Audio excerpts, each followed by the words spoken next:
Ooh, YouTube's recording. The ghost is looking at us. Fortunately, we have Semmelweis, or however you pronounce her name, to look at that world for us. Hello, Timekeeper. I've long heard of your stories. Hopefully my visit won't trouble you too much. But perhaps for you, this isn't much trouble. Which accent is that? I honestly, I've heard it in real life, I just don't remember it. Semmelweis. Let's go. Vertin. I have just finished reading Sonetto's annual report, and yours as well. While both of you have made noteworthy contributions to the Foundation, what I am going to accomplish as the Monitor Assistant will eclipse your efforts in every regard. You will soon have the honors of witnessing my tremendous achievements, and you will willingly and personally hand over the Investigator of the Year award to me. Sincerely, the excellent Matilda Boaniche. P.S. The reason I've progressed so much is because I am a genius, not because I started lower than her. Interesting.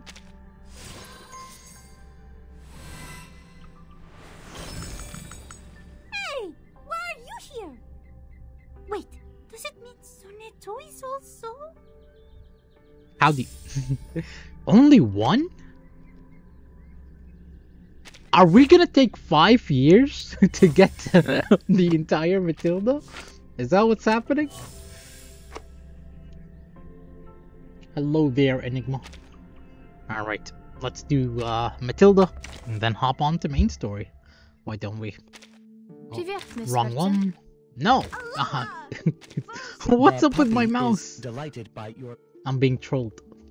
Okay. I'm gonna scroll so I don't accidentally click on anything. There she is, she's in the top. Instant of prediction. Increases effect chance critical rate plus 23? What? Isn't that just her S1? Or her normal attack? You have free temple? Let's go see. Boom, boom. Summon. Yeah, I can see it. Whatever this icon means, is this the free summon icon? Or is it in the mailbox? Anniversary letter, okay. Compensation for fixed issues. Yep, nothing too important here, aside of the cleared drops, of course.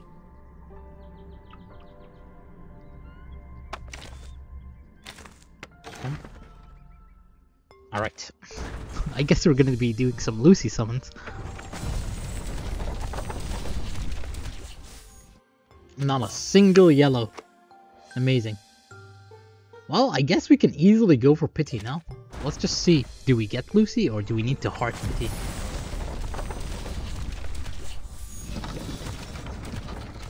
Hello, dear. Nope. Everything in the world. Nothing new or significant. Whoa, whoa, whoa. I just left the summon screen entirely. How? Does it need to have a rainbow for a 6-star to appear? Accord? Ah, never mind. Balloons. You need some balloons here. Either rainbow or orange. I see. Greetings. Hello, Yenisei. I don't think I will ever get used to the coldness of water when I'm not performing divination. This is a good one. Right here. This is one we'll actually use. No. No. Everything in the world is useless. born of laws and regulations. X is actually meaningless to me at the moment. Keyword at the moment. Who knows if he'll ever come in useful. Hello. Necrologist? I am the necrologist. I am adept at listening. I think to she's already portrait 5 for me. Ooh, good one. Speak. From whence dost thou hail, and what is thy purpose? Alright. How many summons have we done so far? The first one we got nothing. Second one we got X and someone else. Third we got Yenisei. We're 50 summons in. Huh. Am I unlucky or is this the average luck in reverse 1999? That's a rainbow. Let's do the 5 stars first. Ladies and gentlemen. Oh, I'm skipping it so fast. Is my mouse double clicking or something? I don't get it. Hey, the great Verdin. Nice to see you again. My arch nemesis is on screen. I will punch my monitor and end stream right now. 3, 2, 1.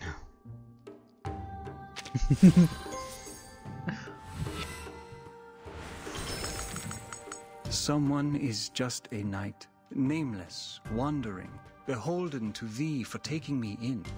If thou dost not mind, please let someone serve thee till the end. I mean, this is just Lucy's hands, no? You know, it's technically Lucy. It's just missing the body.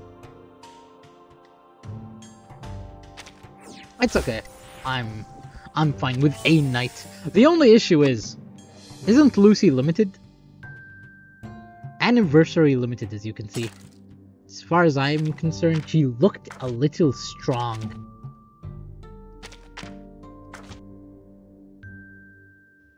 Yeah, she looks a little strong.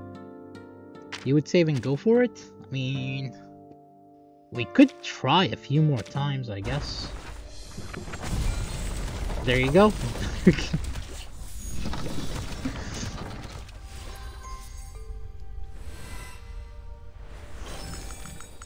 Oh, that's our very first one. Pets allowed, full board, safety insurance. And even regular travel. The career benefits you provide are much better than what Laplace offers. Indeed, indeed. We're not a scam like those guys.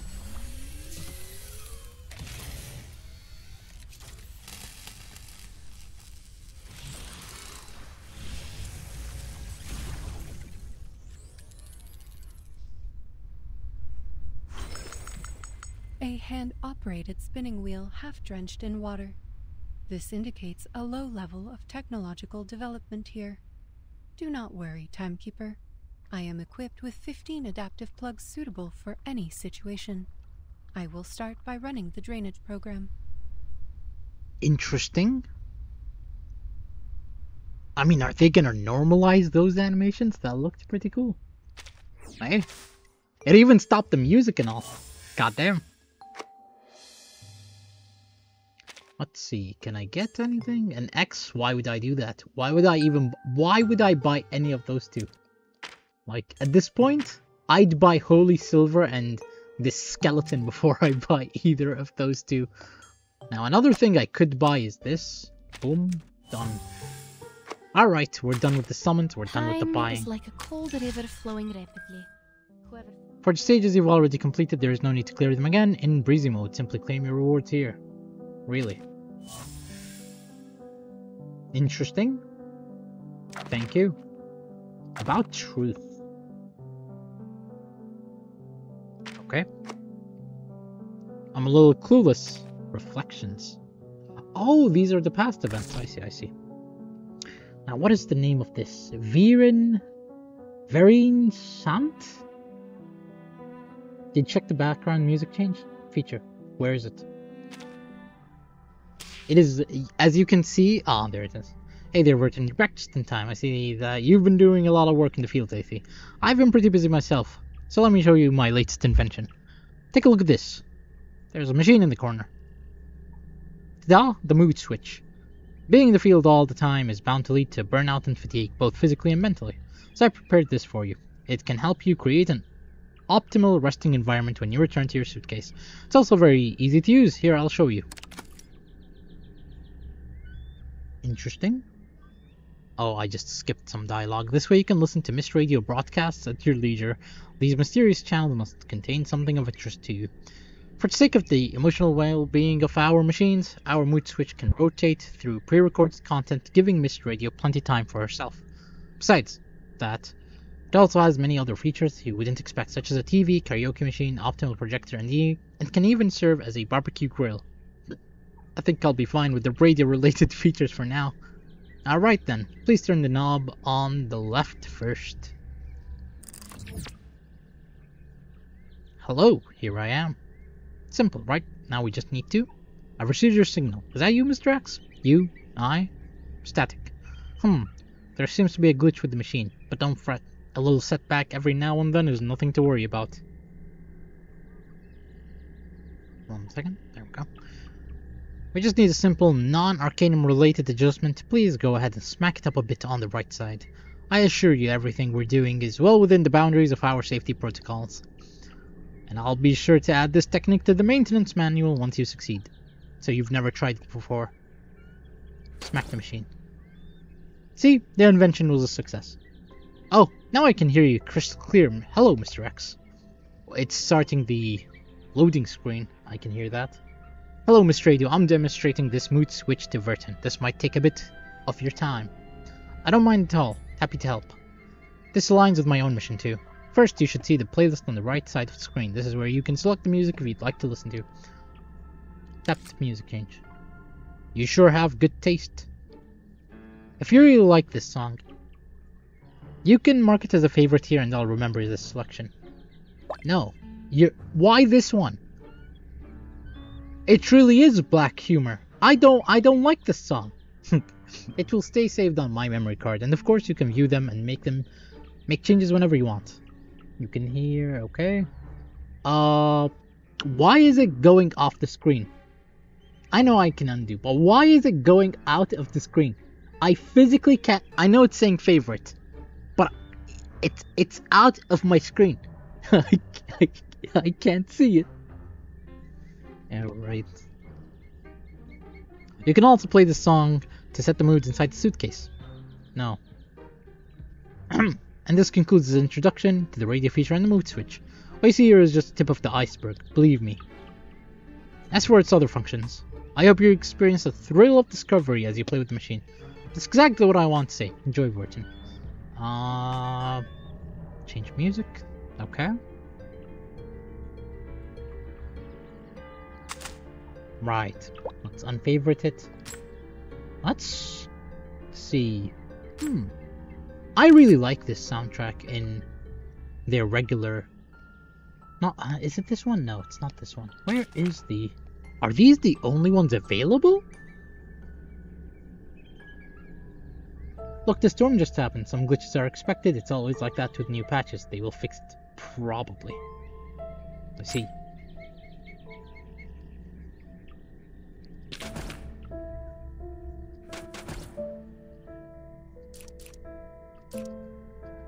Congratulations on discovering the mood switch, this decryption feature. We've captured an encryption signal. I recommend that you switch to backup frequency 1. I'm doing everything I can to decrypt the signal. Tap 1 here to switch to backup frequency. For your own safety, certain knobs are locked while images are displayed. These controls are locked during image display. You can use the slider at the bottom to change the image and see different content. I can feel your emotions changing. You must have come across some interesting visuals. When you are finished watching, you can turn the knob and return the music to playback. That couldn't have been the only radio signal out there, right? Why does it look like... Oh, that previous image, it looked like that one table before we got stormed with Sotheby and stuff. I think you will get more when you complete events and stuff. Songs are item cassettes. I see. I was hoping for some in-game battle soundtracks, you know? This... Okay, hand... Body... It's Regulus's image, I know. It's like her holding Miss Radio. Okay. This one is... I see some hair here.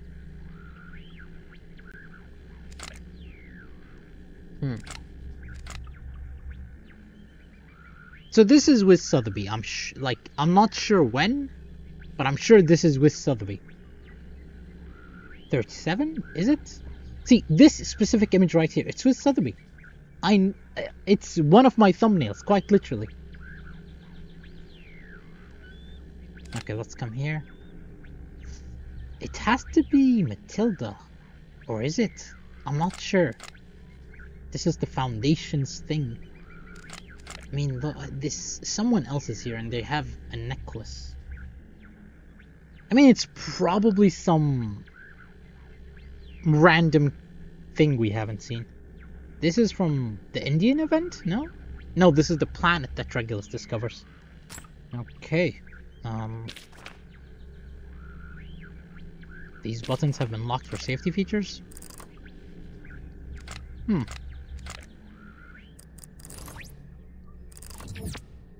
Okay. Let's see. Oh, this has to be Forget-Me-Not, no? No? Okay, let's turn it off and be off. 2. I'm gonna butcher the name. Vereinsamt. The Secret of the Diagonal. Really, we're back in the island. Not what I expected. The Secret of the Diagonal.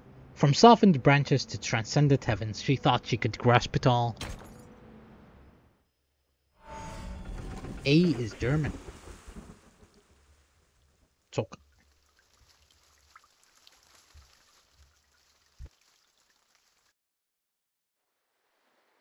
Got my cereal ready. Mama, I have a question.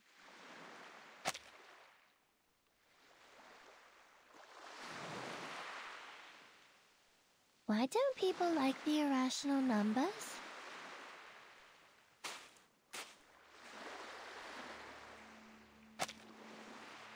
The woman turns around, gazing at her daughter with warm affection. Do you feel the same about them, 37? My apologies, I had a neuron activation moment. Maybe a little? 37 looks down and kicks away a pebble. You see, Mama, I can count to 3 and to 17, but I can never count to something like 0.0100100001000001, let alone use it in calculations. The endless, non-repeating decimals would make a mess of the results, and I can't keep the equations as simple and elegant as I want. But your favorite, the circle. The ratio of its circumference to diameter is also an irrational number, is it not? Pi is special. I know how it was found and what it represents, so I trust it and use it in my calculations. The same with E, logarithm 2, and root 2. I've never used log or root or matrix. Those are the absolute scams of math. Now, I don't know how mathematicians are still living, but personally speaking, I've learned nothing useful out of calculus. Remember about integers and irrational numbers, Regulus being one? Yeah, I remember. She was an irrational, and then who was it? Vertin and Apple were like something. I don't think they were integers. They were something else. Were they? I'm not sure. And then their others were another subset. They could have been the integers, as in the Russian girl, fractions. Could be that, could be that. I'm not sure. It's been a while, honestly speaking. But I know that only Regulus was irrational.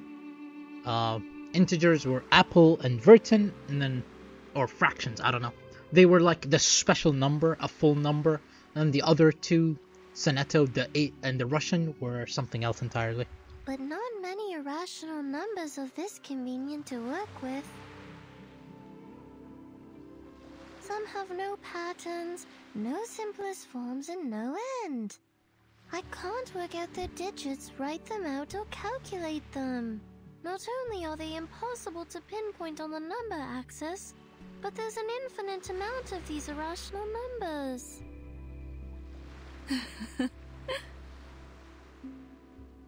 What's so funny, Mama? You're a clever, silly goose, my dear. You don't dislike them, you just don't understand them enough.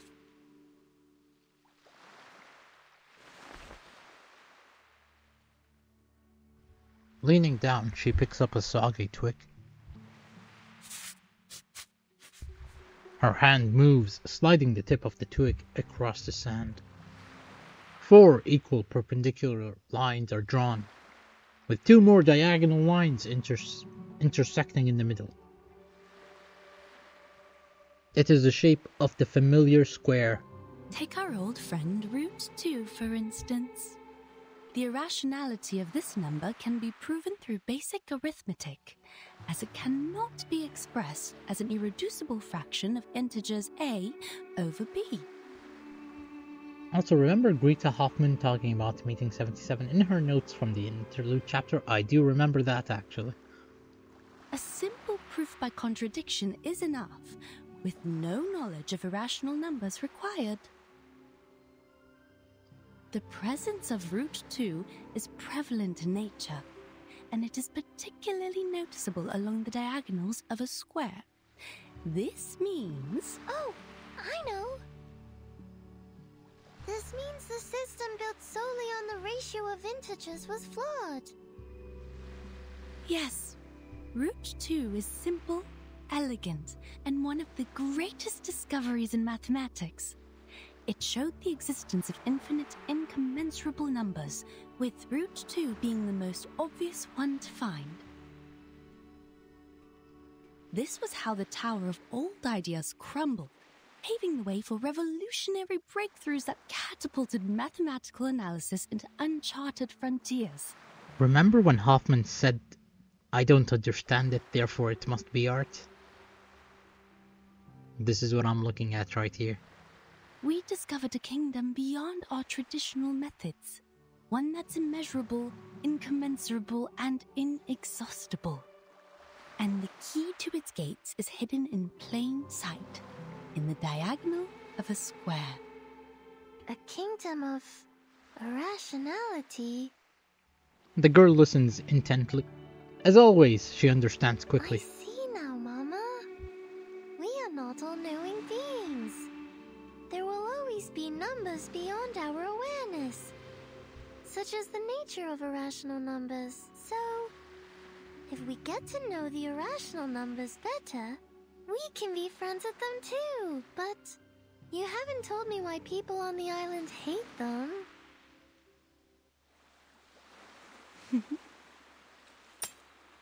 The image of her mother's face fractures. Was gonna say the quality kinda changed, but her smile is clear, gentle, quiet, and almost pitying. Mama?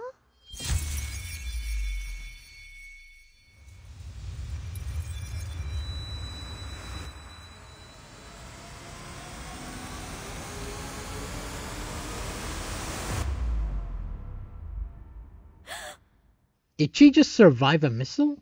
37. You're awake. Okay. The girl sits upright in bed, her eyes straying into the air in dismay. And she looks uninjured. She looks flawless. She's the same way we remember her. Sophia? How long was I out? Literally not a single bandage on her. She was in a coma, yes, remember? It was said in the last chapter. I do remember that, but I don't, like, I would expect some injuries or something. Like, I remember she was injured, but like, a whole missile? Come on, dude, like, by the power of math, I deflect thine missile or something? Magic here, yeah, you know, my bad. If it could be explained, it would be science. So our most convenient excuse is arcanum or magic in this case.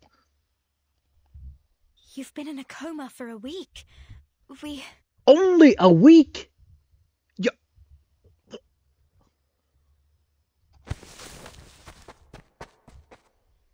Her words are cut off as 37 jumps off the bed, rushing her way out. No, stop! You're not well yet! There's no time. I have to find 6. I have to tell them now. Our circle has been broken. Look, she uses geometric symbols to attack. It's fine. In this case, it's math. Fair enough. Circle again. Yep.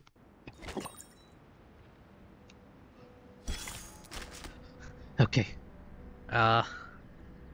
Please, be the old narrator. Now we've learned some manners in a pit. I'm defeated. Man, he said he could he's gonna come back. Or, he never said he's coming back. He said he's gonna reveal himself eventually. But he never did. Come on, dude. Now we've learned some manners in a payron, haven't we? Namely, to abstain from beans, never parcel off a loaf, and stay away from the white roosters on the road. Yes, when you get off bed, you just clear it from any wrinkles. You enter from the left, leave from the right, blah blah blah. It's been so long since we last talked about these things. How time does fly. This rusty brain of mine is struggling to keep up. If the game isn't impossible to speedrun, I really want to try this. Then this dialogue won't make sense. We should have waited until dawn to light the candles. The sun would have mistaken the day for night and delayed its appearance in the morning. That way we would have had more time to talk. I don't think that's possible. Indeed. You possess a far greater understanding of the laws of nature than your ancestors. It's only natural that you wouldn't relate candlelight to sunrise. But for the people of earlier times, there was a commonly understood connection between the two. Did the trees not bear fruit after the Horn of Plenty was filled at the harvest festival? Did the field not wave with grain? Oh, that reminds me, there was an entire island that emerged because of a volcanic eruption when the island was underground.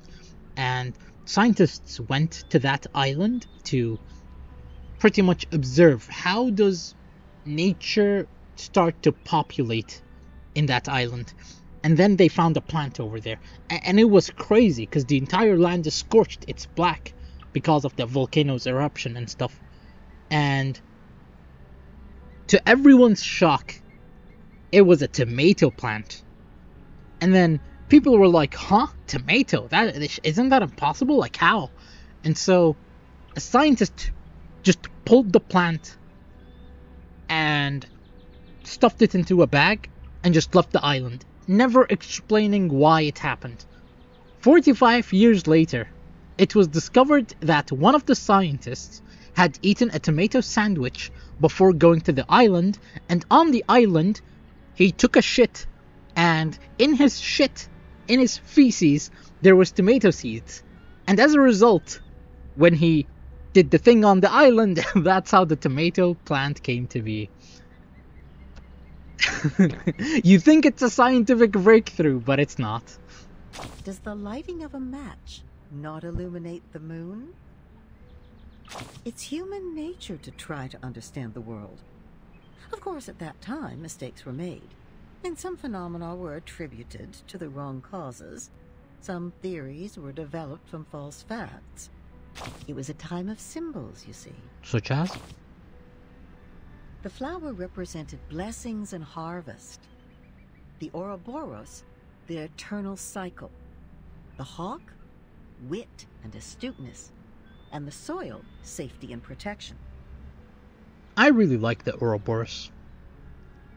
Aside from nature, the circle symbolized protection, the triangle, stability, and the triple helix, ascendance, change, and the unity of mind, body, and soul. I'm sorry, I'm gonna have to cut you off right here. I went to this cafe once, and I lost it, because my friend was recommending me this cafe, and I was like, okay, I'll give it a chance. So I go there, with him, and there's no line. No one's in the cafe. Or maybe there's, like, very little people in the cafe that, at a glance, you can't see them. And there's no boards telling you anything. And I was like losing it. Where's the menu? Is it on a paper? No. Is it written on the wall? Is it written on a board? No. They genuinely gave me this circle and they were like, oh, it's a QR code. And I lost it. I was like, ain't no way I'm scanning a QR code. This is the one thing that I agree with boomers. It's a empty cafe. There's no line. And you want me to scan a QR code? The problem is, I even asked them, what's your drinks? What do you have? And they were like, no, check the QR code. They can't even name their own menu. Anyways, My friend eventually did open the QR code for me, and I was stunned because it had the mind, the body, the soul. It was like some philosophical Full Metal Alchemist slate. And the mind represents drinks, the body was like food, and the soul was like sweets or something. So when she said that, I got some trauma. As time went on, things became associated with one another, and more symbols were created. It's not a very it's not a very methodological approach. You can see the cause and effect with your own eyes, dear. It's clear when something is related and when it isn't. If the outcome isn't what we expect, these symbols must be incorrect. But it's not their physical form that's wrong. Physical objects never lie. It's the meaning and concept given to them that are wrong, you see. Objects are just objects. A match is just a match, not the illuminator of the moon. An animal is just an animal. The circle and triangle are only shapes. And you are just you. Maidenless. The blue and the grey, from opposite ends of the prayer hall, wary eyes meet in a silent standoff. Okay, 1 second, I'm just gonna go back. So, the reason we were able to finish Novellas et Textes pour Reign very quickly is because it was mostly animations or cutscenes. Then, El Oro de los Tigres took longer because there's random battles here and there. Now, Prisoner of the Cave was 50-50, a mix of both, and Illusivan Lestel had some cutscenes here and there, but it was primarily battles, characters with barriers, characters with evades, blah blah blah. So, I'm just hoping this is all cutscenes, and very little boss fights are gonna be here, because I barely beat Isolde. I don't know if I can handle another boss battle. The blue and the grey, from opposite ends of the prayer hall, wary eyes meet in a silent standoff. 50-50. You're goddamn right.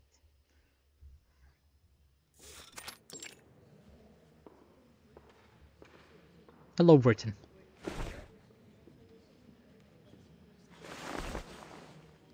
Nothing's happening. The Hall of Truth is as crowded as ever. Ideas, noises, and arguments are all crammed into one space. Miss Virgin, your attention, please. Who the hell are you? This is a public inquiry, and your answer determines the fate of you and your friends. There will be a vote on your punishment, considering the leak of the island's coordinates and the damages caused by you and Manus Vindictae. Why are you lumping me with Manus Vindictae? Well, we're not like them. Yet, in the past 2 hours, you've looked at your watch 10 times. Forgive me for being blunt. What could possibly bother you more than your sentence? Yeah, I can kinda piece together that she isn't human. I would think, oh, something's off with her skin color. She must be something. She must come from the caves. She must be in the goddamn walls. We're gonna ignore the fact that we can literally see her scales right here. Anyways. My apologies. A mocking click of the tongue can be heard from the crowd. Let her look, 888. Doesn't it occur to you that time is also in the form of numbers? Perhaps she's waiting for her lucky number to come. His words cause a ripple of chuckles throughout the hall. The only thing I like about 210 is that one moment in UTTU Market where 37 is looking at an A4 paper and she's wondering why it's an A4 paper and she's like losing her mind, and he's just like, the logical explanation is that it's A4. There is no deeper meaning. Clearly, after hours of debate and discussion, this light-hearted moment brings a much-needed sense of relief. Besides, what conclusions have the good people here made? We were brought together in this great hall today, for misfortunes have struck us in the past week. Manus followers were found dead in our sacred place. The Gorgon current was cut off, and a human army has invaded our land. There are also the territorial disputes, the threats from external powers, and the conflicts between our guests. As you can see, our guests have brought us quite the unexpected gifts. They will give us their explanations. But whose words should we trust? Those of the Foundation or Manus Vindictae?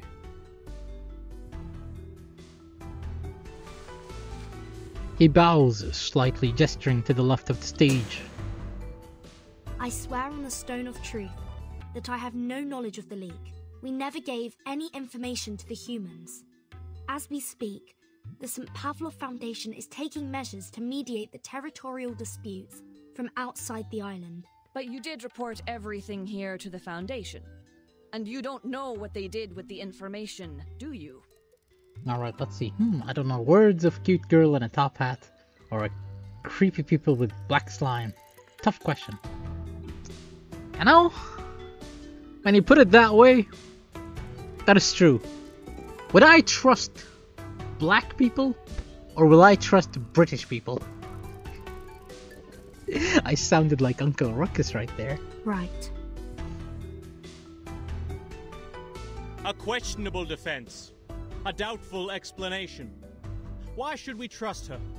We all know that the Foundation is closely associated with the humans. They are the false friends of the Arcanists. With their crocodile tears and broken vows, while many may have changed over time, their nefarious human taint lingers. Besides, why should we seek collaboration and assistance from an organization that's 7 years behind us on the study of the emanation? Well, we are immune. That is all. Or at least Vertin is. His words evoke a murmur of agreement. But rush not, brothers and sisters. The moment of decision has not yet arrived. Let's give our old friend Manus Vindictae a fair and equal hearing before casting our pebbles into the pot. He stretches out his right hand, directing the audience's attention across the stage. On the right, there sits a quiet figure in black and blue. Indeed. The Foundation's understanding of the emanation is 7 years behind ours. 210 is a guy who likes to talk and plays devil's advocate just because he can. Yeah, I kind of pieced that together, in fact. The UTTU market kind of just shows you that. He loves to However, yap. our Manus friends here are unable to speak at all, let alone understand complex mathematical principles. I want to say, unfortunately, everyone is better, everyone has better animations than Arcana. I'd venture 210 has better animations than Arcana so far. Please enlighten us, Miss Arcana. Why were swaths of your followers found dead at the door of our sacred place? Did our math lessons drive them to madness, causing them to bash their heads against the gates of truth like martyrs? So it would seem. What? Amazing. 10 out of 10 in reply. Her quick and straight answer causes commotion in the crowd. Yet she only gently closes the book on her lap, uncaring of the suspicious stares around her. One must confess that our followers were ill-prepared to take on the wisdom of the island. But we did come seek mutual development with sincerity. I trust you are aware of the assistance we have provided over the years in this world of matters, which you, though reluctantly, relied upon. As to this debate, I was once told a story that now seems fitting to recount. Her gaze falls on the bench. The fair-haired judge has not spoken a word since the debate began. Pray, share with us. Thank you kindly. 'Tis the story of the Circle. A young artist told it to me before I arrived on this island. In the ancient past, amid a world of primitive instincts and ignorance, the first intelligent mind awakened. Yeah, I think she's stiff on purpose. Overwhelmed by the enormity of nature and dismayed by its own insignificance, the creature was shaken to its core. In an act of defiance, It drew a magic circle, shielding its powerless self from the formidable world beyond. This was the first magic, when the primitive man mastered the pneuma within and wielded it against the relentless forces of nature. In that process, man hath gained a deeper understanding of the boundaries and limitations of its power. This is the tale of the first circle.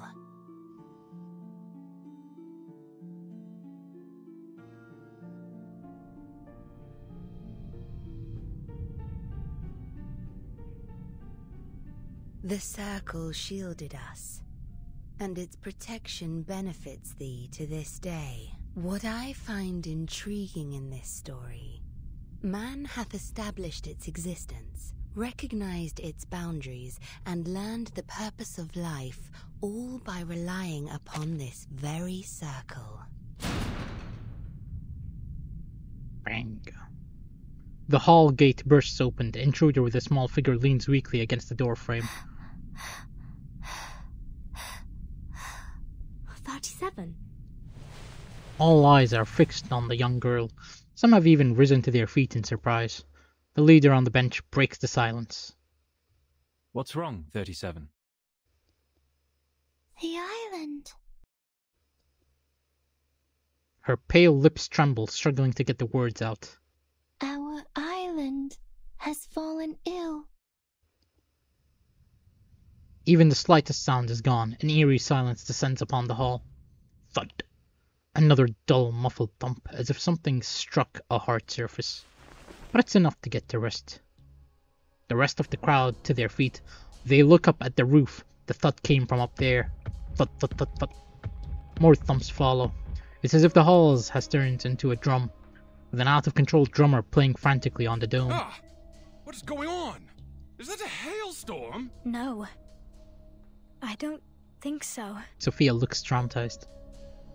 Standing outside the gate, the numberless corrector looks up at the sky. Being barred from entering the hall, she can see better from where she stands. Those are Abraxases falling from the sky. Another look at the watch. It's becoming something of a habit over the last few hours. This is it. The long-anticipated moment has finally arrived. This is when Manus Vindictae just killed every world leader and announced it to the world. It's the storm. The storm of this era is here.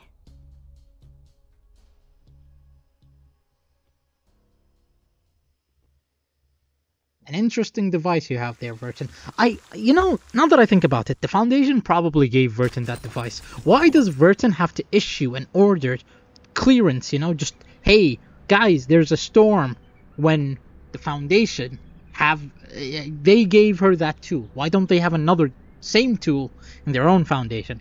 You know what I mean? I think it only works on her. I would ask why, but the excuse is probably magic. Bring what? Battles can now be a total breeze. Starting from chapter 4, all stages will have a breezy mode. Bring the gravel down. Switch to breezy mode to experience easier battles. Why, thank you.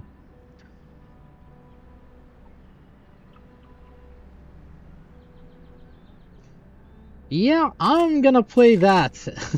I'll be honest, I don't think I have it in me to, well, she is magic, so yeah. Probably the same reason why she's immune.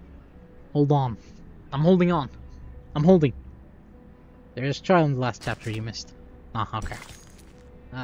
I physically held my water bottle. I was ready. Storm shelter notice. An urgent notice emitting a monotonous and unignorable ticking sound. Read the notice. Storm shelter notice. Emergency notice. For your personal safety, please stop what you are doing and read this report in its entirety. Unless your life is in immediate danger, Timekeeper has issued a 24-hour storm warning. All investigators are to abandon their current tasks upon receiving this notice and return to headquarters to seek shelter. Storm shelter precautions. We will prioritize space for the preservation of personal items that comply with regulations, but note that space at headquarters is limited. Please do not bring unregistered personnel or personal items over 20 kilograms back to headquarters. Note that family members of investigators who are not members of the Foundation are also considered unaffiliated personnel. In special circumstances, such as having to bring unregistered personnel or extra items back to headquarters to protect the Foundation's core principles, please first contact the headquarters through the nearest device with sound functionality and dial. Must have a round, movable part in sound, such as a car radio, and we will respond as soon as possible. For the Foundation's core principles, please refer to the Foundation Investigators Code of Conduct, Chapters 1 through 3. Since the storm syndrome is currently irreversible, for the safety of the Foundation, returning personnel must undergo an inspection. High levels of infection will restrict your entry, and we will place you in a special isolation area until the storm ends. If you are in a critical situation and require assistance, the various rescue methods outlined in the field mission evacuation instructions will remain in effect. Reasonable rescue requests that comply with the regulations will be responded to immediately. That's what they see. This chapter will skip trials like this, so keep an eye on that empty square next to the last parts. Or I can just Miss remind Burton, did you just say the emanation has happened? Indeed. Just now? More precisely, its 24-hour countdown has begun. There's always a buffer period before the storm, during which the storm syndrome gradually spreads from the critical point across the globe. The symptoms are different every time, and we have yet to discern a pattern. With the help of Laplace Scientific Computing Center, the best we can do now is to send a 24-hour warning prior to the storm.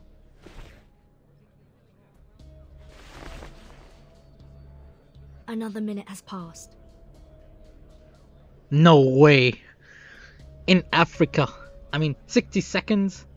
I forgot the meme. Every 60 seconds that passes in Africa, a minute passes. Something like that. The hall is once again filled with the whispers of the white robes. On this island, dedicated solely to the study of the emanation, the situation has far surpassed their imaginations. Please remain seated, everyone. We are still in the middle of a vote. The emanation holds no influence on this island. The discussion must continue until a satisfactory conclusion is reached. No other subjects shall be brought up until then. And 37 hits you with the fact that the island is sick, therefore we are not immune to the storm, therefore we have to do something. The Banshee, acting as a custodian of the assembly, raises her voice, drowning out the arguments. Despite the unforeseen turn of events, she remains committed to her duty. The debate must go on. Come here, 37. Can someone please bring her a blanket? Her voice softens as she looks at the frail, slender girl in front of her. 42. Go with Sophia and check on those Abraxases. You. The angry man. The man bows and leaves. Order is restored under the dome once more. Ah, good news. Good news indeed. 42 left the room. We are freed from the pain of choosing whom to blame, are we not? What? The rhetorical raises a hand with a triumphant smile. As usual, he's offering a new perspective, or what some might call another attempt at stirring up the crowd. Oh no. He's gonna hit us with, damn, that Marcus caused the storm. The emanation is coming. The tides of Numa will pour from above and wash away all trivialities. By then, human intruders and the international powers of this era, along with the turmoil they brought, will all be dissolved and poured into the ditches like gunk. And we will regain our shores and return to the study of essence and forms. His words are met with silence. The crowd is lost in thought, having long detached themselves from the phenomenal world. 210's words are striking a chord. No, it's different this time. The petite figure stands on her feet. She is pale as snow from her coma and did not bother to put on the blanket given onto her. The island has fallen ill. It's getting bloated, stagnant, and sluggish, drifting into the world of matters where ignorance reigns. Soon, the tides of Numa will wash over us. sweeping away the fragments of the phenomenal world. Petite.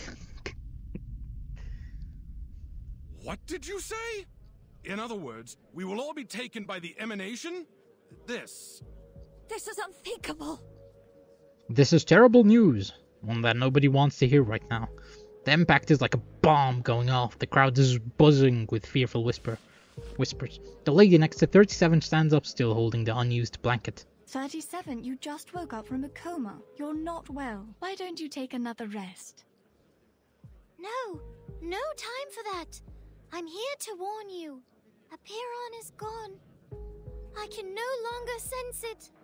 This has never happened before. Why are you so surprised, 37? The question is asked softly, but it cuts like ice. You should know the reason of its alienation. You brought outsiders to the sacred place. You betrayed the scripture's teachings and angered Apiron. Of course, I may have jumped to this accusation, as Manus Vindictae also intruded our sacred place without permission.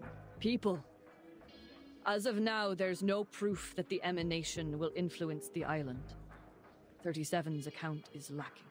And we are still plagued by suspicions, accusations, and the damages done to our home. We are to proceed with the hearing and reach a final verdict on both the Foundation and Manus Vindictae. The attempt to refocus the assembly fails as half the audience turns their attention to the gate. Sophia has returned, standing hesitantly in front of the entrance. I'm sorry. Please forgive me. I shouldn't have intruded the whole of truth, but...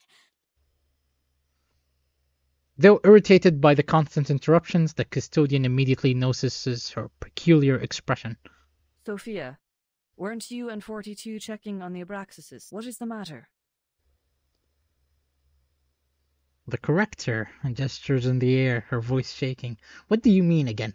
Well, what do you mean? Is it my way of saying petite or something? The Abraxases don't look right. Their beaks, no, their entire heads are melting into oil paints. Interruption, I see. Why is this? Move. Change. Okay, there we go. And 42, we were on the beach, suddenly he... Her words trail off. Beyond the open gate, the screeching of the bird monster completes her sentence. The other believer appears behind her, shoving Sophia aside as he flails and stumbles into the hall. His face is melting, colourful oil plants forming a puddle on the floor. Now I see! It finally all makes sense! My guy got the Isolde treatment. There never was the truth, nor the transcendental! Everything is a lie. Nothing but shadows on walls, flickers of fire and fragments of reality. No one will survive the oblivion. The island will be destroyed amid its conflict. Is that... the storm syndrome? 42, your face. Completely disregarding those around him, he bursts into maniacal laughter, casting an arcane glow in his palms. He jumps onto a seat and knocks over a row of torches. No one! 888, stop conversing with him. We must subdue him. Now. Hey, this man is sick. Don't talk with him. Wear your masks. COVID is among us. Anyone offer your seat to Senior? What is that? Why did that break? Okay. Symbolism. Handle it gently. I should probably slot in Sonetto soon. We pretty much one-shot. Okay. Flying handbag for only 3,000. Yeah, breeze mode changes my plans about the speedrun. Can you really speedrun the game? I mean, I feel like now anyone can speedrun the game. It's no longer an achievement, you know what I mean? I hear something. Take it easy. Handle it gently. Are you playing Breezy? Yes, I am. Because I'll be honest with you, I don't think I can play normal mode. Pride goes before the fall. I've been there. You better take it. Like, I might make a follow-up beating the game in normal mode, but I can't play it on normal at the moment. Isolde kicked my ass. Storm syndrome. Please, listen everyone. 37 is right. Something's changed on this island. Your immunity to the emanation has been weakened. 42 lies motionless on the floor, his face still a mess of colorful paint. Fear and uncertainty quickly arises around him. How? That's never happened in the last 8 times. A feeble induction, my friend. Just Like because Lucy. you've never seen a purple cow doesn't mean it doesn't exist. That's called the black swan effect. For the longest time, they assumed the black swans aren't real. And then they discovered the black swan, just randomly in nature. Talk of logic now? 42 has literally been emanated. First the army, then the emanation. Everything's been falling apart since the outsiders arrived on this island. The Foundation and Manus Vindicte. One of them must answer for this. Then you should also ask 37 and number 0 what they've done in the sacred place to anger Apeiron so much. Hi. No, 37 didn't cause this. I told you, it was Manus Vindicte. They broke the peace agreement and launched suicide attacks. They forced their way into the cave. You and them are equally responsible on this matter. They at least paid with their lives. What about you? You claim that 42's abnormality was caused by the emanation. But how are we to believe that it isn't, in fact, the work of your arcane skills? As we went through your belongings, Miss Vertin, we found a golden sampling device. Enlighten us. What exactly is the Foundation looking for here? That's... From the other side of the hall comes a soft chuckle. Good, Vertin, good. Let the confrontations be louder and the struggles be harder. I wonder what shall come of this. Silence. The gavel slams down with a heavy, undeniable thud. The host of the assembly rises to his feet, his face usually grave. The debate will end now. Since we were unable to come to an agreement, further discussion is pointless. There are more pressing matters to attend to. This will be the end of the assembly, and my decision will be the final ruling. I demand that both parties leave this island at once. The decision is clear and final. As the number of reconciliation, 6 has been mindful of his use of unilliberal authority, yet there are no objections this time. The hall falls into a silence that demands a decision. What to do? I ask myself every day. What do?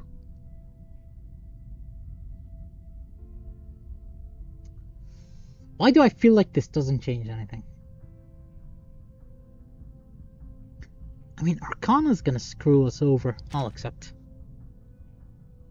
The outcome is still acceptable. Things will just go back to square one. Besides, the concepts exchanged on the storm and the samples of the asymmetrical nuclide are already significant advancements for subsequent research. More importantly, if the School of Apeiron cannot form an alliance with the Foundation, they must be stopped from joining forces with the enemy instead. This is a chance to take the initiative and avoid being caught in a reactive position. All that's needed is to stand up and I nod. respectfully accept your verdict. Agreeing was the easy part. Now comes the real issue. What will she choose to do? My choice matches that of Vertin's. So you chose the wrong decision. She casually agrees, just as she did when asked to pledge on the same stone bangles. But may I ask for one small doubt to be dispelled? Miss Vertin and I will depart ere long. Do you truly not desirest aid from us? You're kind to ask, miss. It is true that our circle has been disturbed, but we see it as a mere turbulence of the phenomenal world. He who holds the compass decides the circle. This will not shift the center of our focus, nor change the shape of our beliefs. 6 bends down, laying his hand on 42's forehead. Medin Hagan. My dude just wiped the storm syndrome. He purged the storm syndrome with an arcane skill.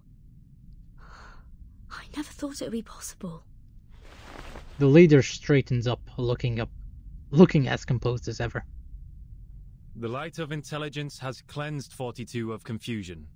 It is also what the island needs. The incident will be properly handled, and my ruling stays unchanged. I expect your words to be matched by actions, Miss Arcana. His tone is cold, leaving no room for negotiation. Certainly. It was a fair and just decision. If only one could depart amidst such unfavorable weather. I presume Miss Vertin will also appreciate more time to prepare for the journey.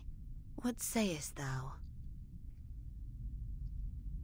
It is a reasonable request, and her expression is nothing but decent and sincere. Cope. The hourglass empties in 2 hours. Please leave before that. Thank you for your thoughtful consideration. The decision is met with no further objection from the people. Six puts away the hourglass and looks at the silent audience. Lastly, I would like to share a story. To conclude today's meeting and respond to Miss Arcana's tale. I am most honored. The leader raises his hand and faces the people. I too have heard the story of the first circle, but in my version, more followed. The first of man were intimidated by the enormity of nature and constantly tried to defy and escape it.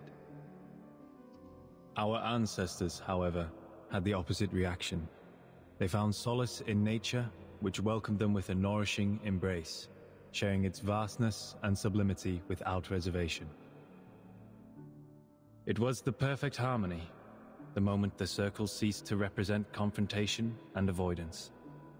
As we bathed in Apollo's illumination and wandered the tranquil shores, our souls resonated, and we were lifted to a higher wisdom. This was how we conquered our fears, emerged from ignorance, and allowed ourselves to indulge on the essence and forms. This was the rise of the classic man. May you all be blessed with the courage for reconciliation, the determination for peace, and the devotion to nature, qualities no less noble than caution and defiance. You may all leave now.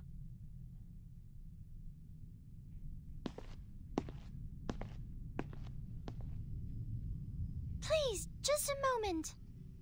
A clear voice rings across the hall, stopping Six in his tracks. Her robe flutters as she stands up on the high podium. I will fix our circle. 888 was right.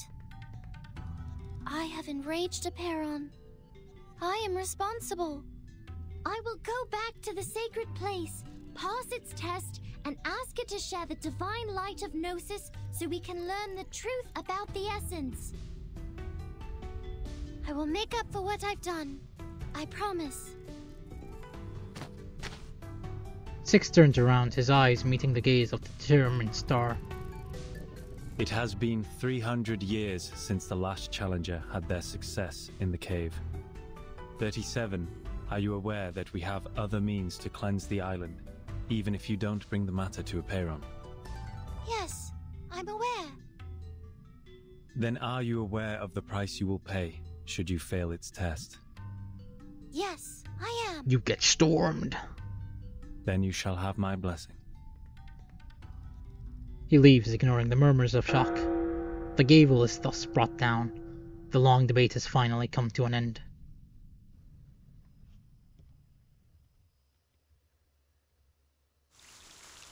To be continued. Boom. Saved you 2 seconds. I'm a very rational number. The beginning of a proof. The wise man once said, a good start is half the battle. However, he forgot to mention that what completes the rest of the battle. Oh. Yep. My bad. I'll check it.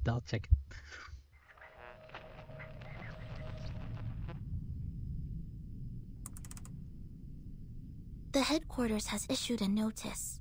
The critical point of the storm is in Vienna.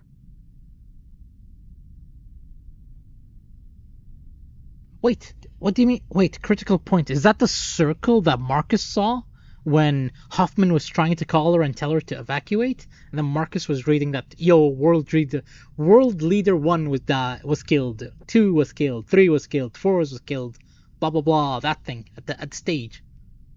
Yeah, I know Vienna was in the last chapter, but that circle that emerged in the play before we got into the whole Heinrich Isolde battle, is that what they mean by critical point?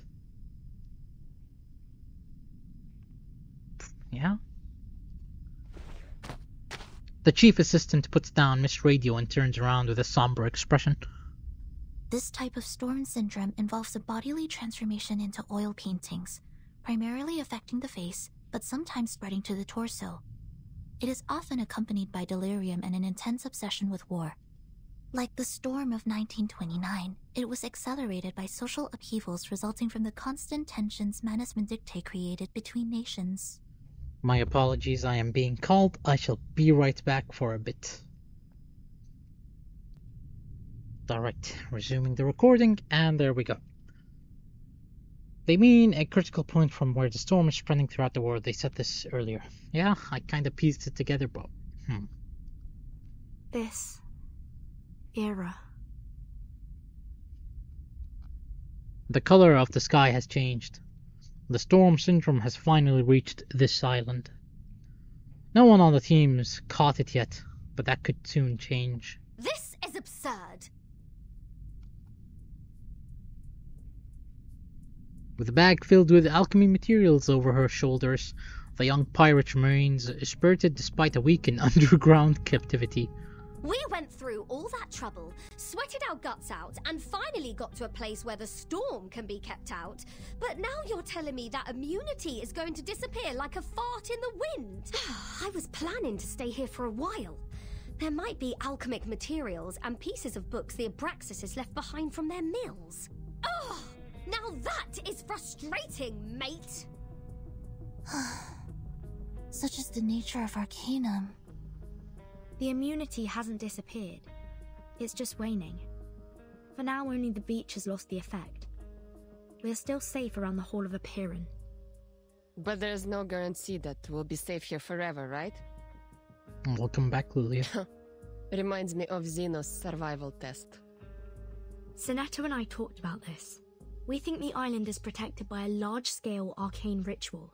The sudden decay of the island's storm immunity might be the result of its changes, though I'm unsure of the specifics. Those people are doing something about it, right? That leader with the rockstar hair, shouldn't he be taking action by now?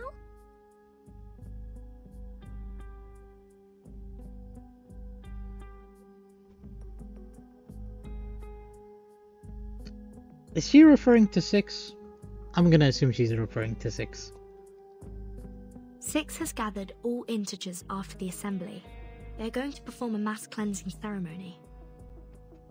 Oh, something popped up. 37 also mentioned a test. I think they have more than one way to deal with the changes. To the best of this apple's knowledge, secluded pure-blood arcanist groups often have rituals that they keep to themselves. I missed you. These islanders impart truths based on intellect and rationality, yet their doctrines are highly religious. Perhaps their arcane skills are passed down in a religious manner. Oh, very mysterious, very arcane. I hope they're not all huddled together doing a mass at a time like this. And I'm more worried about us, Capitan. Lilia changes her tone, unusually serious. Arcana asked for more time for both sides to withdraw, didn't she? Yes. 6 gave us 2 hours to leave. That is to say...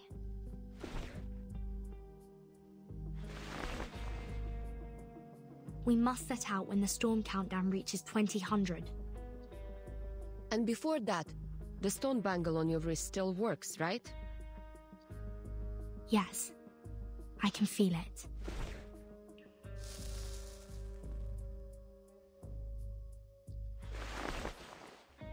It would scold me whenever I thought about going to war with them. Huh, I see. So we only have 2 hours for the plan. Plan? What plan? Aren't we sneaking away from all this? Sorry, Regulus. Your accommodation was a long way from ours, so we haven't given you the latest updates. To put it simply... Where are you going? We're gonna murder the Manus Vindictae. The sudden appearance of the girl startles the crowd. 37 stands there with a curious look on her face. 37? We're discussing how to leave this place, 37.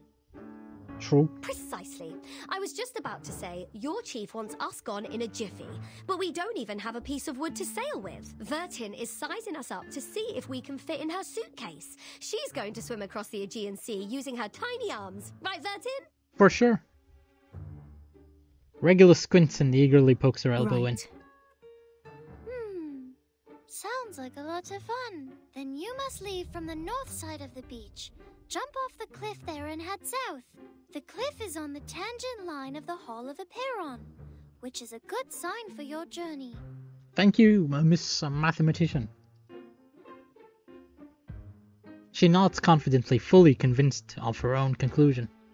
I will show you where to jump, but you'll have to wait till Vertin and I return.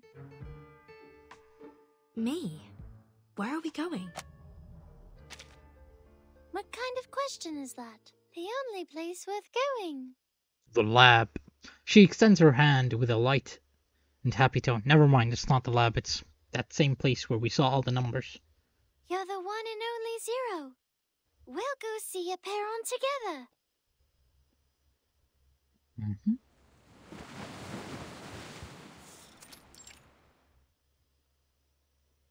Aren't you going to look for 37? She sounds like Besmert, I'm telling you, this is Besmert. You took such good care of her while she was in a coma. In the darkness, the figure trembles ever so slightly. Yeah, a blind woman, but I don't know. I mean, she has the same voice, man. She tries to steady herself. I don't know. I don't know what I should do, Madam Mata. She's going back to the cave for the test, where I can't help her. She looks down, trying her best to press her shaking hands together. All I can do is pray for her, for I have no adequate knowledge or power to assist her, as ever. Perhaps you needn't worry so much. 37 is the one favored by truth. She will be fine. Just to watch Marta drop the ask and inquire. I know. It's just... Sophia lets out a long, helpless sigh and buries her face deep in her palms. She is also of mortal flesh. She could get hurt, bleed, or die. She avoids looking at the beach, seeing it as a battlefield where she lacks the skills to engage. You haven't been with us for long, Madam Marta. Aperon and its test might be new to you. I'm telling you, all the signs point that it's Madame Besmert. You haven't been long with us. And now, Madame Marta, if I remember, Besmert isn't her real name or something, so for name could fit. Description, you haven't been with us for long. It could very well be Madame Besmert. Just watch her drop the ask and inquire. I am setting my votes. This right here is Madame Besmert. Here on this island, we spent years theorizing, proving, and constructing models based on our mortal comprehension, defining the boundaries of what man is capable of understanding. But when it comes to the essence and forms, we are unable to make any definitive statements. So we humbly approach the temple and inquire about the correctness of our beliefs, and our answer is delivered as a yes or no. reverberating in the form of echoes. The Ask and the Choir! Is that the submission of proof Six mentioned before? The corrector nods, knowing her friend has a natural talent for this. Validating one's essence and soul with a number, and verifying the authenticity of one's claims are simple feats for us. But Apeiron's test is different. Those who succeed will obtain the transcendental truth. Those who fail will pay a terrible price. Their life. Everything has its limits and boundaries. Those who overstep their bounds will only court their own misfortune. We must respect and be wary of our limits, so our souls will be adequate for our bodies, and all things be refrained from excess. The boundless, limitless, and infinity are not of our realm to tread. They belong only to ancient beings that we cannot utter. We can only stand in awe, offering our admiration, humility, and reverence. Now 37 is going to knock on its door and ask to be indulged with the transcendental truth. But if she fails, if she can't bear the weight of the boundless infinity, she can't go on. I wish I knew a better way, or could even do it in her place, but only she can do it. It has to be her. 37.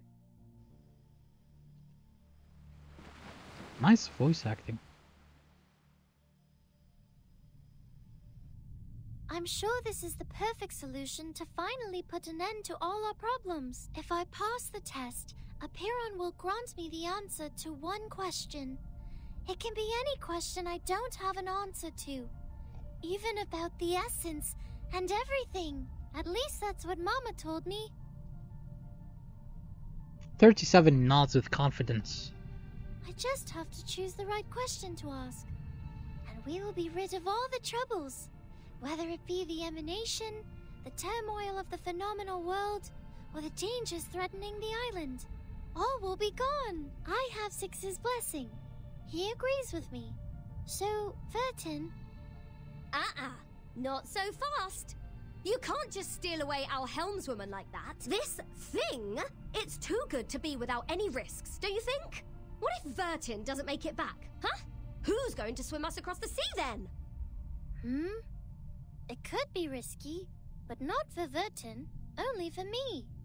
0 multiplied by any number will still be 0. And we have validated that proof. Well, that's not good enough for this pirate.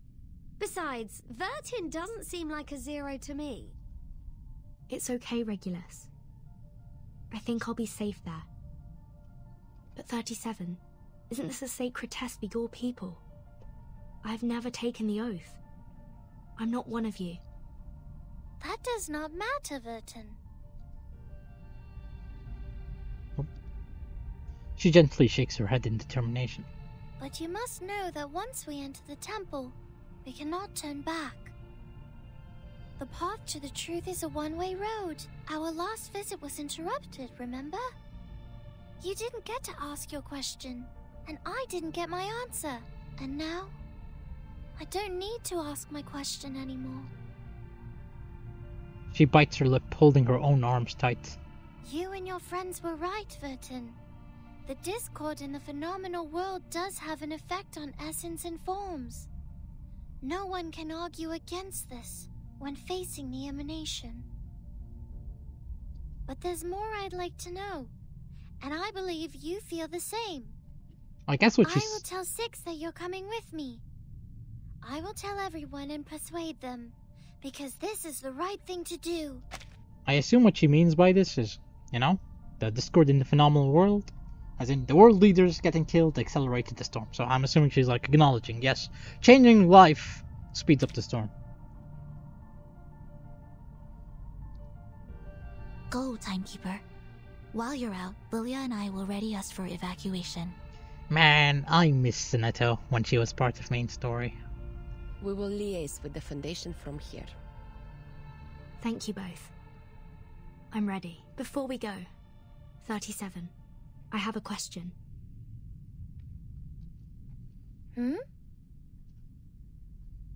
A golden opportunity has arisen. This could be a chance to level the playing field against Manus Vindicte. You just said that a Piran will grant an answer to whoever passes the test. Ring answer my Arcana. question? Ah, never mind. If I asked for a way to become immune to the storm. No, never mind.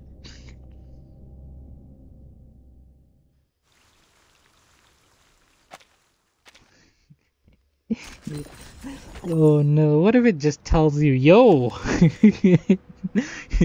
Madame Besmert is your mother. I would lose it. I would.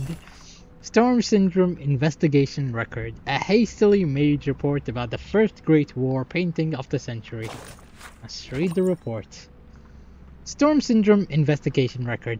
The symptoms of the current Storm Syndrome can be roughly summarized as oil paintings, transformation, and heightened delirium. Depending on the region, the severity of the Storm Syndrome also varies. Vienna.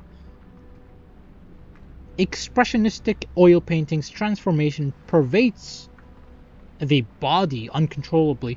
At the same time, emotional stability is severely impaired, irritability and abnormal behavior occur, including but not limited to using deadly force to correct pronunciation, declaring oneself as an independent nation and founding a country by family unit, identifying parties by the color of their oil paintings, and persecuting people of different colors. This is just racism. Athens. Oil painting transformation symptoms only appear on the face, with a few cases of recovery reported. Specific reasons unknown. Aggressiveness increases, especially a strong destructive impulse toward olive trees. Democratic votes on whether to go to war have occurred several times in different squares, often splitting into two factions and starting a war during the vote. Cairo. Oil painting transformation symptoms are limited to body parts of the facial organs, with minor actual effects on the body, which can largely be ignored. The main mental effect is reflected in an increase in swearing. The local military, severely affected, has begun attempting to convert the pyramid into war fortifications. Based on feedback from investigators around the world, it has been tentatively concluded that the epicenter of this storm is Vienna, and the closer the physical distance to the epicenter, the more severe the symptoms of the storm syndrome. Example: German speakers with non-Austrian accents have been attacked by Austrians. To be more precise, this is an act of rebellion against peace. I see. There's a saying, you're extending the olive branch or something. And it's like a sign of peace and acceptance and stuff. 4 cross cheeks. Oh, this is the animation. This is Enigma, and that's Lucy. The first step is to reduce it to a quartic equation without a cubic term. The second step, this math.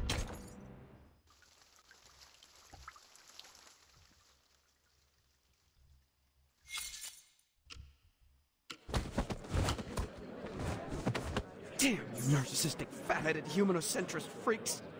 Oh yeah, that reminds me. If Breeze mode uses 0 energy, you can literally speedrun the game without leveling up anything. Anyways, continuing. You are the crazy ones, and I will prove myself right.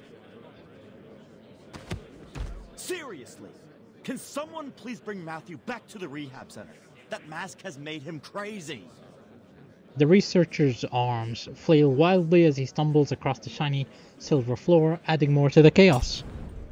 Amidst the mayhem, a bottle of alcohol on the ground bursts into bright blue flames, and then 2 metal feet stomp across the fire without hesitation.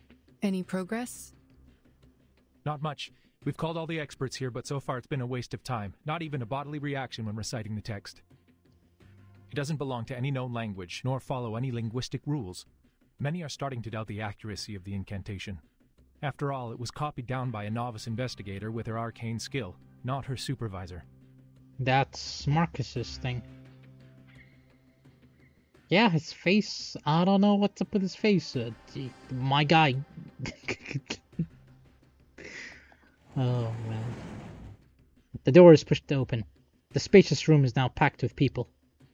They're all gathered around the radio on the table. I really wish they played the animation now, instead of having to watch a YouTube video or something. Because this would be the place. You play it now and boom, ideal. Miss Marcus, can you confirm that the incantation you dictated was correct? We also learned that you witnessed a visual recording of Arcana performing her arcane skill, depicted through images recreated by a pure-blooded arcanist.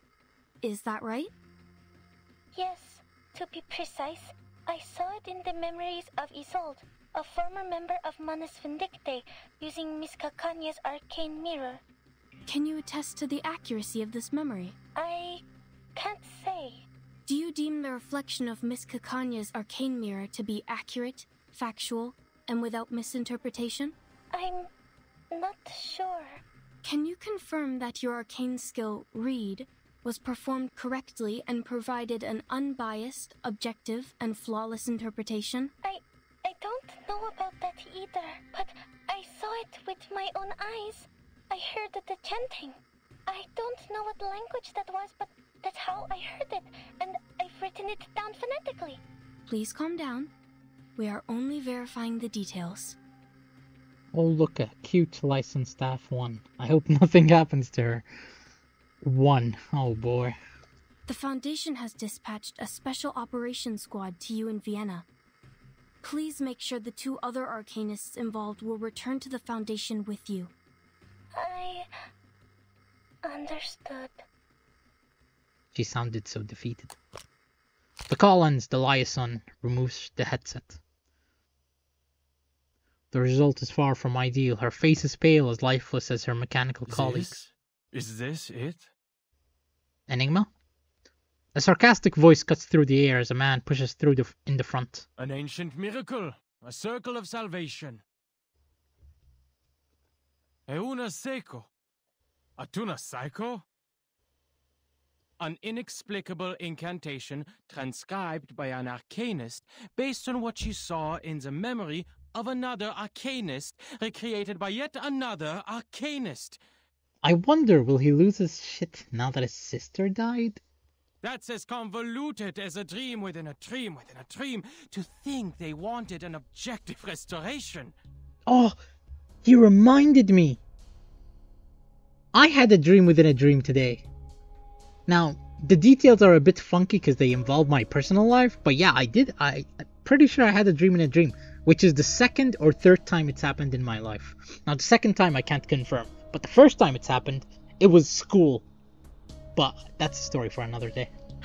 I mean, if Gnosis is so reliable and can really cross-check not only once but 4 times, it should have long replaced science by now. With this level of uncertainty, we might have better luck asking typewriter monkeys to randomly give us the answer to the storm immunity. Adler? Why are you here? Oh, that reminds me. This thing? Yesterday, I was literally thinking about give a monkey a typewriter, and eventually he'll write Shakespeare. And I'm like, I was thinking about it. What's so special about Shakespeare, you know? Anyways. I requested his participation on the cryptography team. He is a human, but he excels in the field of cryptography. But... The man takes a grim step forward. And why can't I be here? Is it because Greta Hoffman's my sister? And is this what a respectable and honorable member of the Foundation gave her life to retrieve? Is this the ritual she died for? Oh, right. It wasn't even her who retrieved the ritual. It was a student. You are not currently on the official roster. You can leave at any time. Leave? Why should I leave? Ich habe jedes Recht zu wissen, wofür meine Schwester gestorben ist. Poor man. Nun gut, Leute, an die Arbeit. Lasst uns dieses große Rätsel entschlüsseln und sehen, was es uns bringen wird. Erlösung oder Zerstörung? He leaves, sneering, waving the note with the phonetic spelling in his hand. The farce is finally over. The room is at peace again. The cryptography team turns to the robot, awaiting her instructions. Return to your stations, please. Let us not dismiss its credibility until we have exhausted every possibility. Sorry, sir, I don't speak German. Also. True. She calmly turns her head. Add Adler Hoffman into the cryptography team roster. The cryptography lead hesitates for a moment. Surprised, and nevertheless, he nods and quickly leaves the room. Honestly, he reminds me of Manus's black muck. The phone on the wall, used for internal communication, begins to Storm ring. Observation and Research Center. Noted. I will make sure Miss Lucy is aware of that. The liaison puts down the phone and turns to the robot, a flicker of panic on her face. What is the matter? It's a call from the rehab center about the previous study on the Manus mask. 1 second. Decent design. Ma'am, I think you should go see this in person.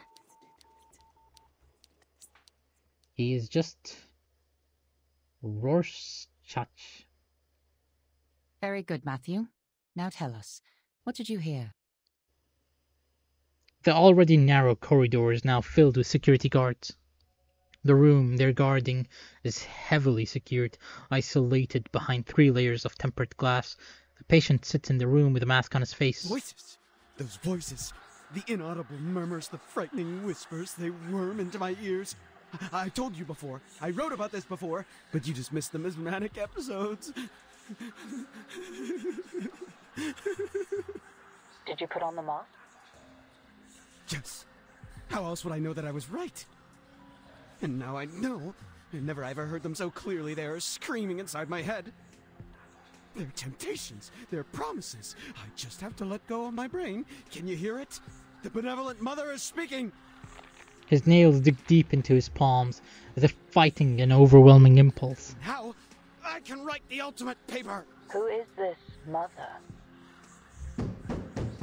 She's answered by a loud crash. The researcher throws himself against the glass, gasping in horror and scratching helplessly at the surface. I can't say anymore. They see me. They've come for me. Kill me. Kill me now. Yeesh. It is too late to beg for mercy. His scream is abruptly silenced as his head explodes open behind the glass barrier. Amidst the splatter of blood and brain, a new being emerges from the remnants of his flesh. The alarm blares loudly. A Manus follower wriggles up from the body's bloody floor, holding a triangle in hand. He lets out a loud cry, reminiscent of a newborn's first wail. The liaison ends the call, cutting off the horrid sounds on the other end of the phone. Suspend all research on the Manus mask at once. Its dangers far outweigh the potential benefits. Seal away all equipment and share only a controlled account of the incident with others. We cannot afford to have another researcher try on the mask again. Now, clean this up. Yes, ma'am. The airlock door hisses open. A squad of armed guards storm into the room under the cover of sleeping gas. On the other side of the glass, the robot turns away from the scene, categorizing yet another set of Storm research data as irrelevant and filing it away as a waste in her memory. Another dead end.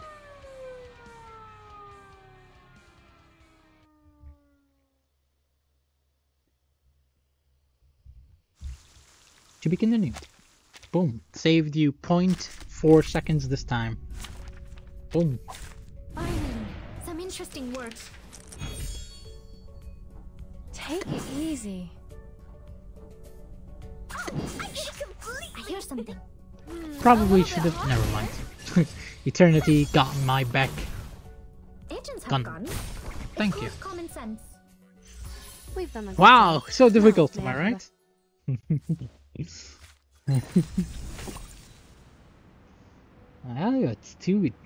too hard. What am I saying? It's too hard, man.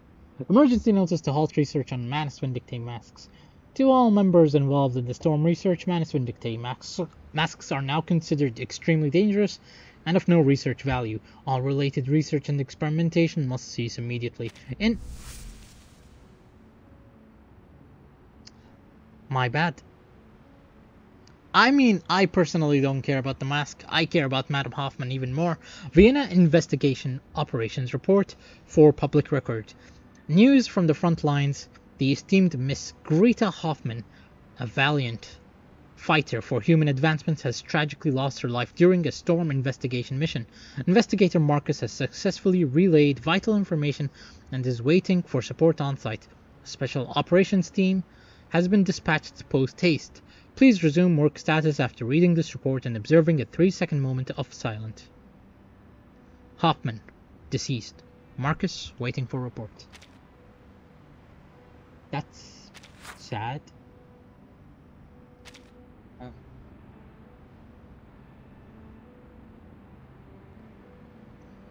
Well, I don't think we care about that mask. It is what it is. Rest in peace, Hoffman. Pride and Prejudice. A chaotic duo found in chaotic minds. Is that Matilda? No, that's not Matilda. Would be funny if Matilda makes another appearance. I'm sorry. I saw the message after I pressed start. My bad. I'm too I have a strong impulse to just go next, you know? An unknown incantation. A mask that has proven to be extremely dangerous. These are the only leads they currently have on the storm. Her metallic fingers pick up another stack of files. These are the test results of the Manus mask, confirming the presence of asymmetrical nuclide R. The robot studies them carefully. The slit on her face pulses in contemplation. What is the status of the sampling, Simone? Any updates from the timekeeper? For the moment, no. The people on the island are still suspicious of the Foundation's motives, so she hasn't had a second chance to collect any samples. But she has called in an hour ago. We were informed that she will return to the cave shortly. She also warned us that the immunity zone on the island appears to be shrinking. The safe zone is not stable. The robot did not put on a face today. Simone can only read her mood from the narrow slit. Mom, have you noticed something? They are unrelated, Simone. The mask and the incantation are indeed related to Manus Vindictae, but they are unrelated to each other. She moves the sealed Manus mask aside. If the account of the Vienna investigator is correct, one cannot help but question why would Arcana not simply give the masks to Isolde and her brother. Investigator Marx's report was highly lacking, making it challenging for us to infer what truly happened. I suppose we can be skeptical that the report is incomplete, but it is all we have for now. Well, then you could argue why was Heinrich wearing the mask? She did a good job. I could not have asked for more. We all heard it. An ancient miracle. A circle of salvation.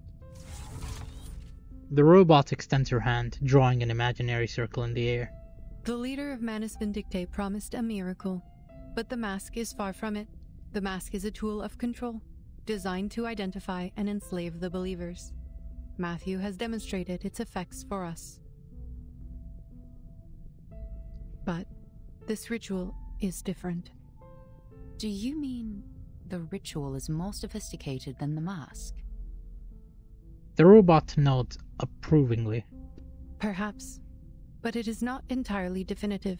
The investigators in Vienna completed their mission spectacularly, and now Matthew has proven that the mask is useless for our purposes.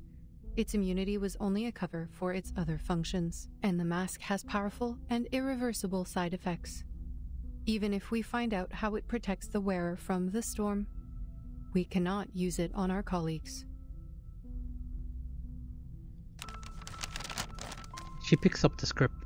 If this incantation is verified to be true, it will be our Promethean fire. Thumbs up. I definitely know what a Promethean fire is. For sure. I'm intelligent. I know that 1 + 1 is 2. This ritual is useless to us. Save yourself this trouble. We're not getting anywhere with this. What? The room is cluttered with all sorts of sophisticated equipment. The floor is littered with scrap paper. The researchers haven't lifted their heads or taken a break for quite some time. The cryptography lead stares at Enigma, a fresh cup of coffee in his hand. His patience is wearing thin as the metaphorical string labeled tolerance in his mind is finally about to snap. Explain yourself, Adler. What do you mean the ritual is useless? I think it was ancient Laplam or something. Okay. It's Greek. Well, if it's Greek, I'm sorry. I only read the one Percy Jackson book, and I never continued, so I have no idea what Greek is. You barely sat down. My coffee's still hot. I don't know why he reminds me of the Manus' black slime. The cryptographer solemnly handed the lead a stack of papers from his desk. I don't need to waste any more time. It's simple logic. The current information is insufficient for cryptographic decryption. We're attempting an exhaustive brute force, comparing every ancient text and record to find the language or corresponding text. It's like looking for a needle in a colossal haystack, even if we stumble onto a match. None of us can validate such a thing. A breakthrough in this regard is simply not possible. You can't be serious. Across the room, a man stands up abruptly from his chair, clenching a pen in his hand. And what is the basis of your reasoning? Have you figured out the mechanics behind the ritual? I didn't need to understand the intricacies of Arcanum to deduce this. It was simple logic. So you never even tried to understand it. With your supposedly superior human reasoning, you dismissed all of our dedication and hard work just like that. Who the f do you think you are? Man, I wish they could uncensor it. Problem is, if they uncensor it, boom, the game is 18+. Before anyone can react, the researcher lunges at Enigma and punches him right in the face. What? Enigma brings a hand up to his cheek, looking more confused than angry. Matthew was right. You arrogant fools, clueless morons! Get out of my face, you humanocentric narcissist! Go to hell! The researcher snarls, brandishing his pen like a soldier brandishing a dagger. Much to his frustration, his swing loses power midair, another casualty of the neck and shoulder pain that plagues this office. Enigma narrowly avoids the attack, bewildered by the turn of events. Was this really necessary? I was just sharing my conclusion. Oh, it was the mask. I should have thought of that. He worked in the same lab as Matthew, and he must have been exposed to the mask. But his physical exam seemed fine. Is there an incubation period? Does he seem fine to you now? Huh? No! Williams! Put that down! That's the only Conway Automaton 5 left after the storm. He is met with a guttural growl, followed by the deafening crash of metal against wall. The machine whizzes past his head and shatters to pieces on impact. The cryptographer lead can feel his sanity teetering on the brink. He staggers towards the door, frantically smacking the big red button on the wall. Security! We've got a code red! You go crazy by witnessing the mask? What kind of logic is that? Finally, some interesting work. We haven't seen this guy in a while. A feeling tells me I'm gonna one-shot him somehow. My heart is beating so loud. Handle it gently. My child, here's something fun for you. Oh! He survived that. Yay! He became Leilani. Time to clean up. I don't... He just witnessed. Maybe put it on and removed it, etc. I see. Yeah, it did say that Matthew was retrieved, quote-unquote, in that report. So, what are the implications for the decryption? There were no unintended consequences. We were able to control Williams in time, and the Conway Automaton 5 he destroyed wasn't useful to our work anyway. I am glad you kept the damages to a minimum. Lucy turns off the screen in front of her and turns around. Since you are still here, Mr. Ulrich, I take it as a sign that you have more to report? In a secluded area of the hallway, an emotionally charged complaint is about to take place. The cryptography lead tries to keep his voice low, looking completely disheveled from the turmoil he has just endured. How do you know that he's disheveled? Williams was merely an accident, ma'am, but Adler is a loose cannon on the team. We need to talk about this. With all due respect, I still don't understand why you put him on the team. Now we know his name. Ulrich. He may have made his contributions to Laplace, but that was 8 years ago. Now he's just an irritating defeatist and a staunch supporter of humanocentrism. Every particle of ferrofluid in his helmet is vibrating with rage, his voice rising involuntarily. He never understood the Arcanum, or tried. He's still stuck in the time before the first storm and refuses to acknowledge that his small, beautiful world is gone. How can someone like that help us? The robot senses his doubt and frustration. There may be more sentiments and underlying issues at play. She pauses for a moment before answering, as if deep in thought. I understand your concern, but I have not heard anything about the incapacitation of Adler Hoffman. What? He got a few scratches at most. The guy barely touched him. So he is fine. I am glad we agree. Is there anything else you would like to report? Ulrich, I think you are biased yourself. Maybe we're gonna find out. The robot waits 5 seconds for an answer. There isn't one. This must be the social cue that it is her turn to speak. His lack of knowledge on Arcanum is exactly why we need him. His human perspective will offer valuable insights on arcane rituals. The results of this study will not only be used to save Arcanists, but also humans who share the same world with us. The cryptography lead tries to argue further, but Lucy's certain the issue has been sufficiently addressed. We are racing against the clock, mister. And your report on personal disputes and racial conflicts has wasted 2 minutes and 37 seconds of our time. Yeah. She's a robot. She's like the only character who gets the pass to make such a comment without me going absolutely haywire. If he refuses to cooperate, you have every right to remove him from the team. That is your responsibility. Oh. From the other end of the corridor, the subject of their argument approaches, looking deeply upset and clutching a stack of papers. Clearly he has heard every word they just said. I am relieved that you survived your altercation. What would you like to report?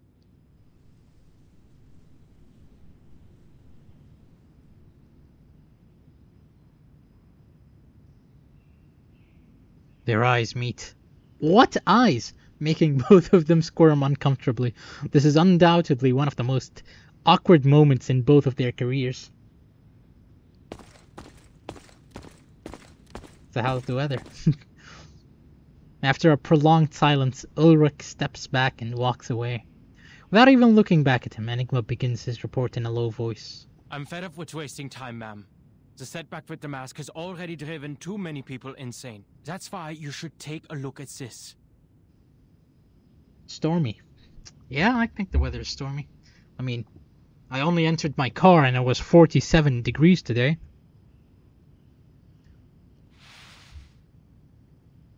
He hands the stack of files to Lucy. I can logically deduce that our current direction is another dead end. The incantation isn't long enough for cryptographic decryption. We will have to turn to ancient records.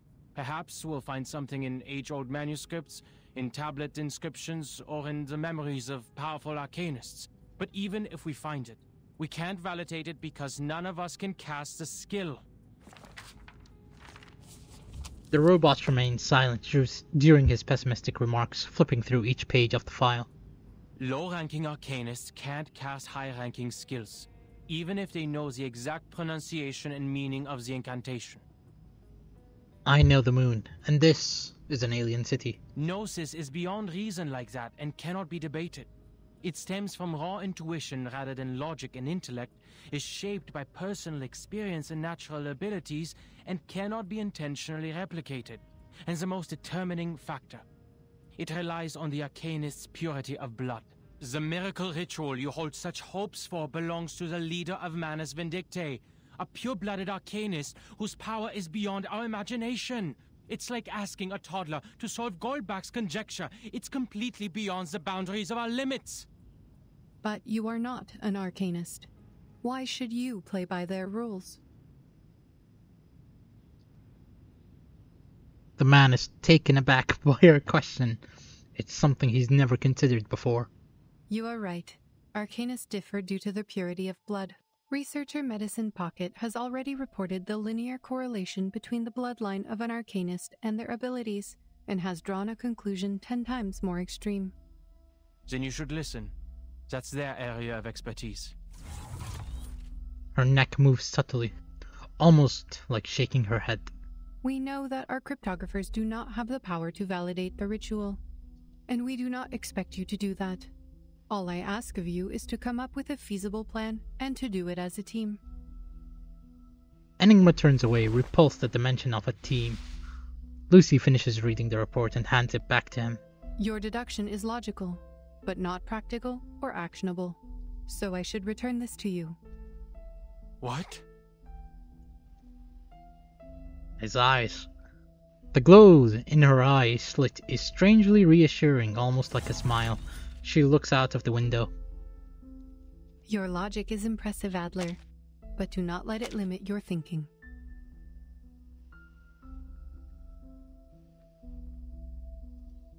You spoke of the boundaries of arcane power, but logic has its limits too, no? Knowledge can be obtained through various means, such as intuition, logical reasoning, empirical observations, and teachings from others. Lore? What lore?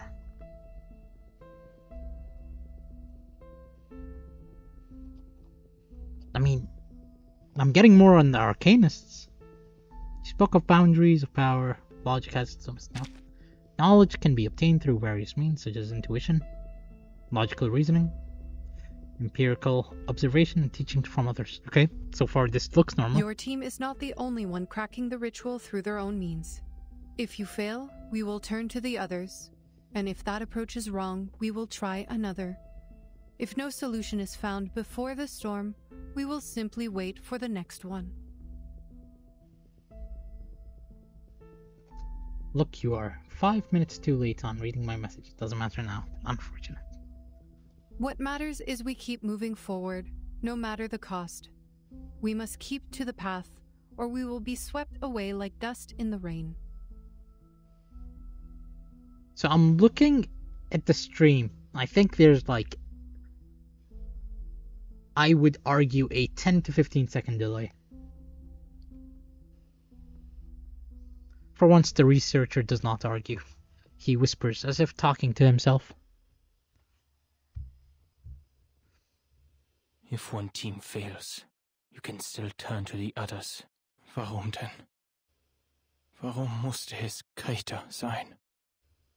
Video stats say 4.5 seconds? Really? I'm literally looking on the stream. I'm literally looking at it and comparing it to my own thing. Okay. What?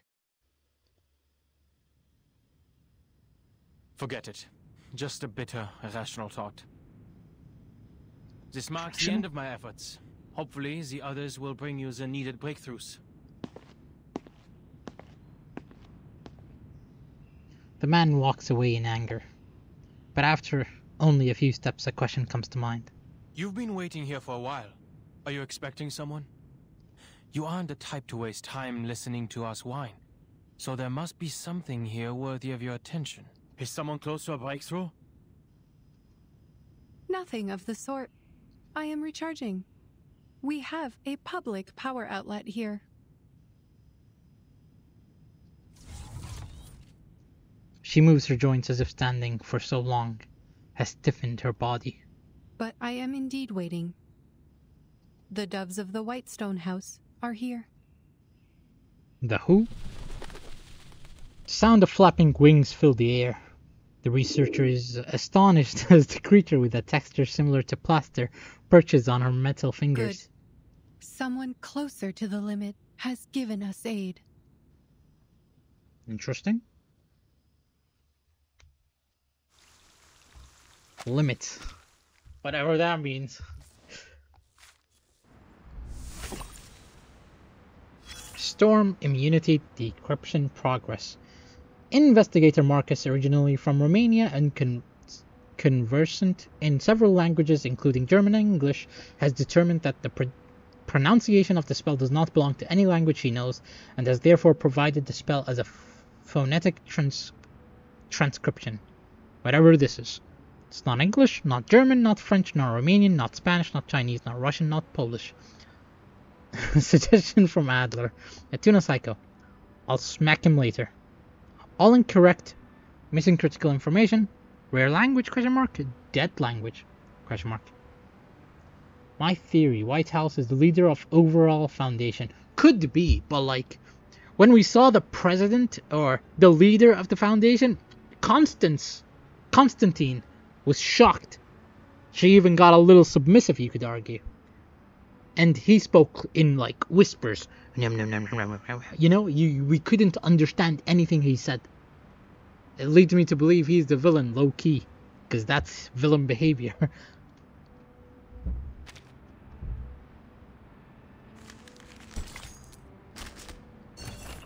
Decryption team personnel list, puzzles and solvers. Now they are all here. Get to know them. Decryption team personnel list. Ulrich approved. Reasons for selection: the most skilled cryptologist in Laplace, also the most brilliant expert in arcane cryptography. In addition, his energy consumption ratio is excellent, capable of high quality work for 72 hours with only 2 supplies needed. Recommended for selection as the leader of the decryption team. Team leader's comments: this assessment of mine is incorrect. This record has since been updated to 360 hours. Nevertheless, I agreed. Dawkins approved. Reasons for selection: Dawkins is an expert in linguistics. We need more of such people when the origin of incantations is unknown. Team leader's comments: Dawkins is talented but lacks a sense of seriousness, as evidenced by his appropriate jokes. Do not let him work alone. Assign a serious staff member to supervise him. And also use a cold humor punishment device, setting the penalty at £3 a joke.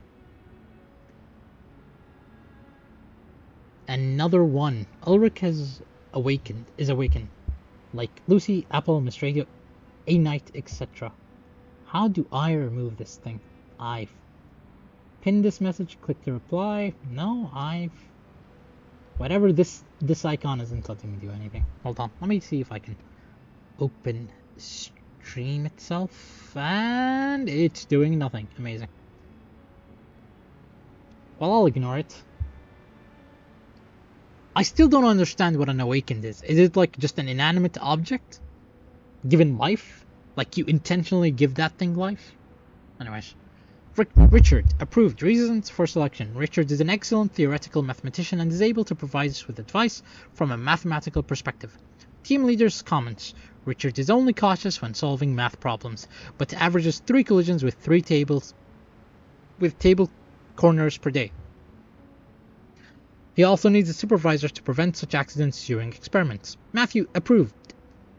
Reasons for selection: Matthew has excellent decision-making skills. His fighting spirit will surely bring important breakthroughs in our decryption work. Team leader's comments: he's just too impulsive. I do not recommend letting him make any decisions.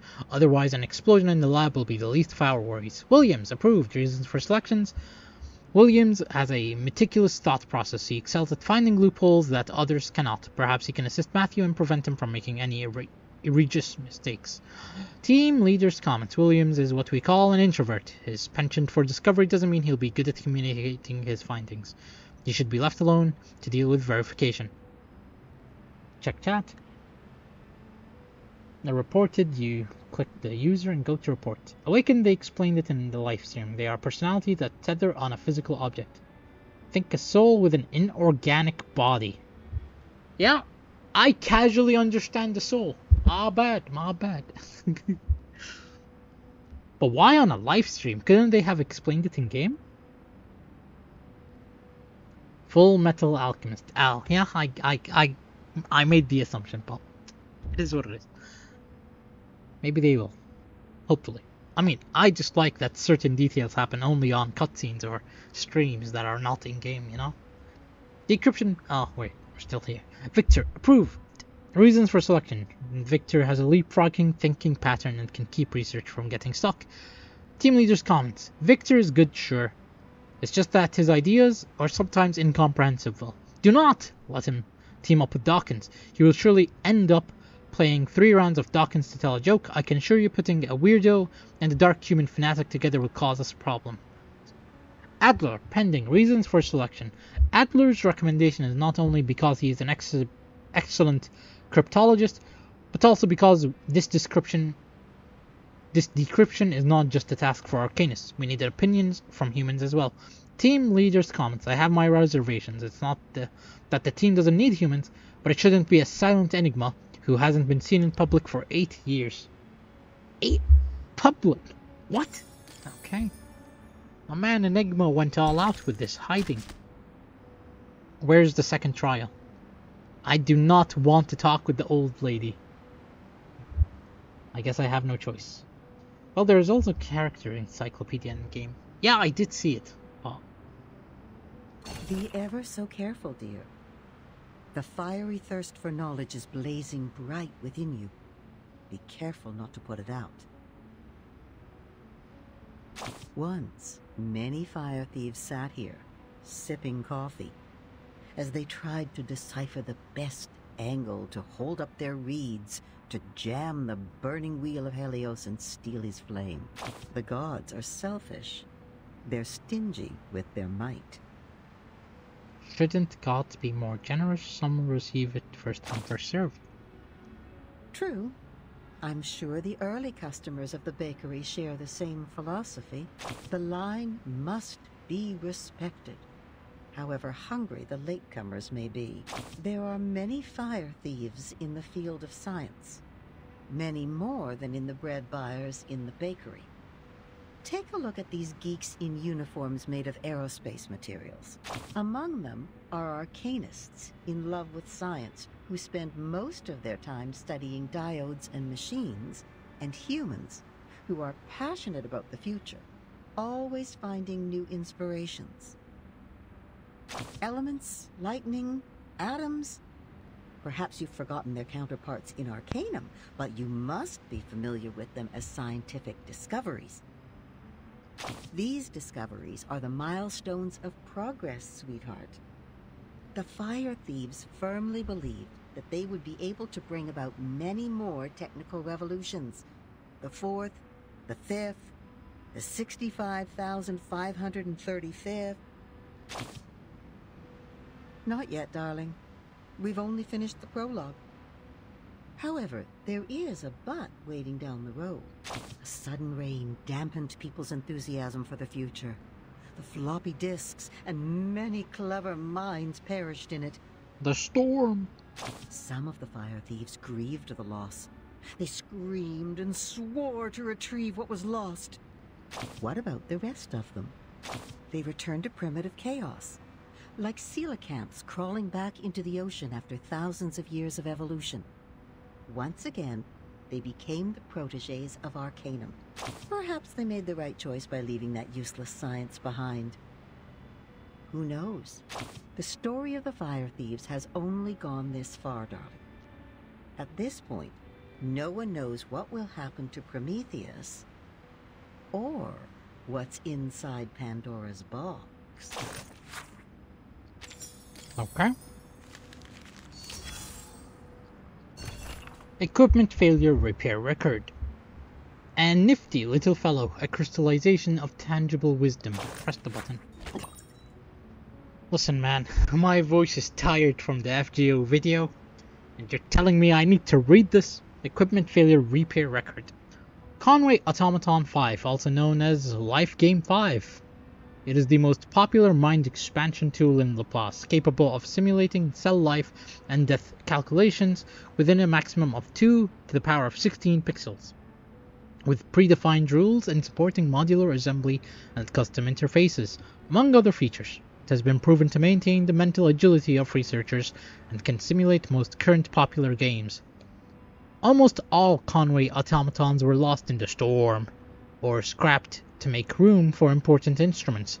This is the last remaining one in the Scientific Computing Center, although the Conway Automaton 5 cannot play a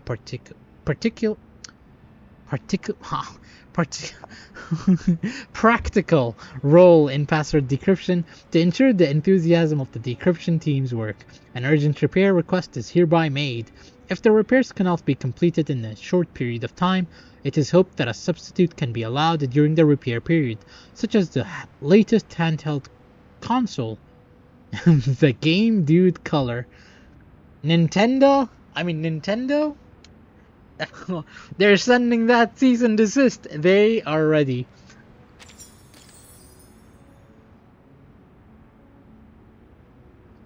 Alright, it is worth it. Unfortunately. Maze of the Minotaur. Have you found the thread? Sonetto, Apple, Regulus, Lilia.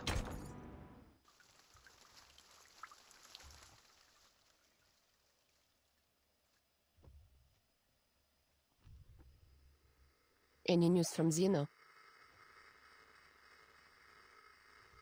They are moving as planned. The deployment will be complete within 2 hours. Oh yeah, Xeno's the people who make these planes that Lilia is riding or something. What about Arcana? Same old, standing still on the rock as if she's a part of it. Soaking up the salt in the wind, I guess. Sonetto fiddles with the communication device, making sure Lilia's voice is loud and clear. Now Regulus can hear their exchange with perfect clarity. She found herself a good spot, overlooking all of us from up there. The center of the island where the number people are heading. The entrance to the cave where Vertin and 37 are going. And the beaches in the storm. Nothing escapes her sight. The number people. Impressive!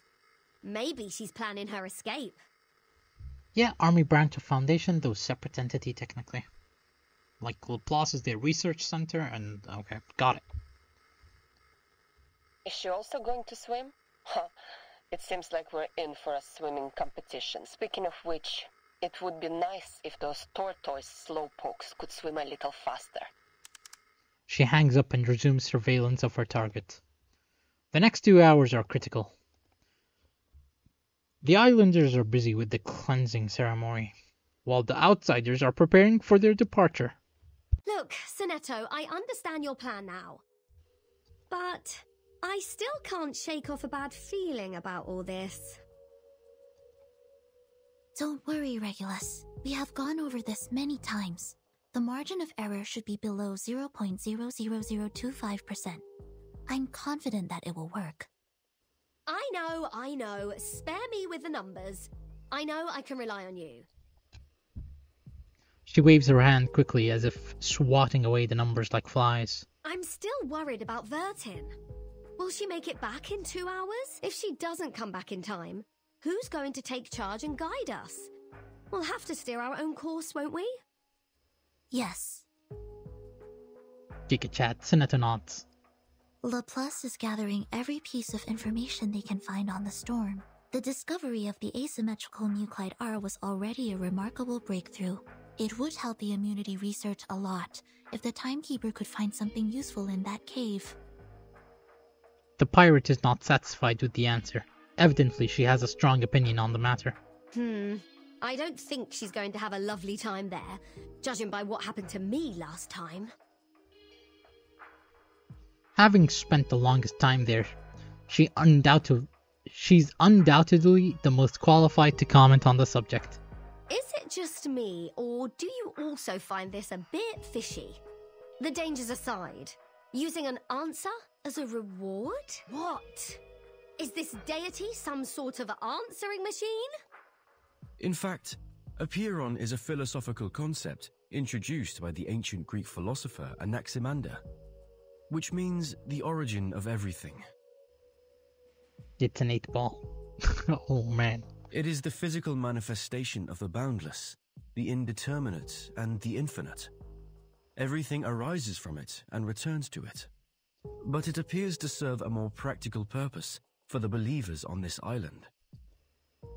Miss Marta told me about this. There are limits to the knowledge one can acquire, even when using numbers, which are considered closest to the essence. But Apeiron is a boundless, limitless existence. If we wish to seek knowledge beyond our own limitations, we must turn to it for help. She faithfully recites what she learned from the teachings of Apeiron. Apple adjusts his bow tie, grateful for her contribution. To the best of this apple's recollection, the more ancient, abstract, and intangible an entity is, the more likely it possesses arcane powers beyond our fathom.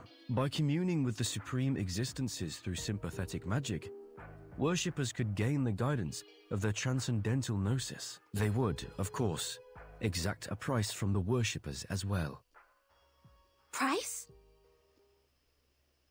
Just hearing the word makes her heart sink. Could you be more specific on that, Mr. Apple? What's the price? Lives or something else? $50?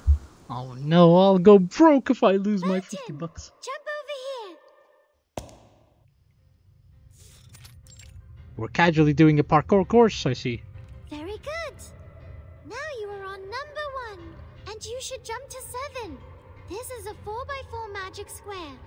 You just need to make sure every 4 steps you take adds up to 34. Nah, man. Honestly, this would be a fun minigame. Howling wind fills the air. The unstable footing is the only solid thing they can rely on. The path into the cave is completely different than before. The transparent stairs are gone, as are the swirling golden lines in the air. Now only cold rock walls surround them. Numbered bricks lie beneath their feet. It's a game of hopscotch unlike any other. I don't understand, 37. This place was different the last time we were here. You don't understand, Vertin. Apiron knows you're here for a test. It has changed because the test has begun. The path to new knowledge is always harder than verifying a known result. Don't worry. This is like a labyrinth with a minotaur. There is always a way to the center. But weren't those labyrinth walkers offerings to the Minotaur? Unfortunately, she doesn't seem to care, or be concerned at all. Now we're going to solve the magic square. Vertin, the next number is 10. What if you fly through? Interesting question. You'll be burned alive. Trust me, bro, I'm a Piran. Whoosh! The world turns around them as space is revealed.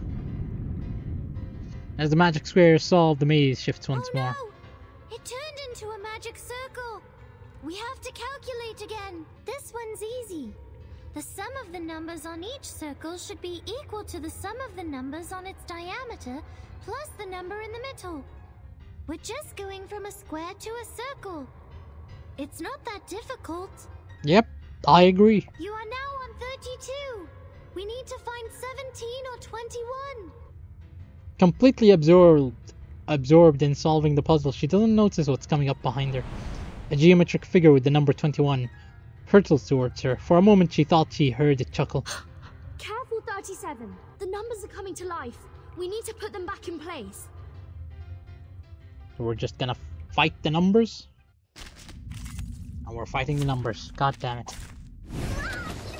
They're not even numbers. What the hell? Morphing number. We're just fighting 3 times 7 equals 21. Yeah, this is true. What? Are you making fun of my name? White shell, pencil-like forelimbs. Ah! It deflected my arcane skill. Vertin, it's no use attacking 21. Just focus on 9 and 33 instead. Start with the number that has the largest absolute value. 33. What the hell is an absolute value? Did school fail me? Take it easy. Wrong card, but it's okay. A little bit hot here. Radio waves Gun. are everywhere. Oh, such a hard chapter. I had to play 5 hours before stream just to prepare this footage.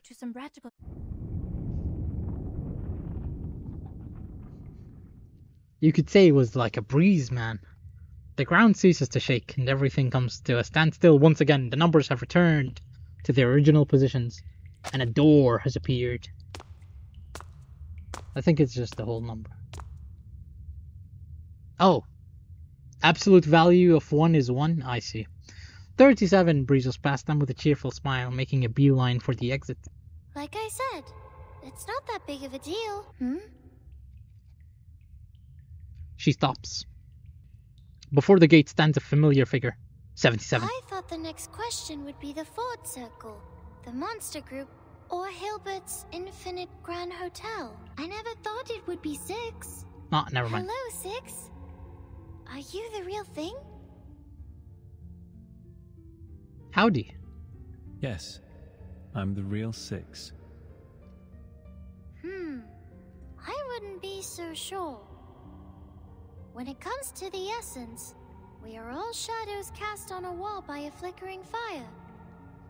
How do you know you're the real 6?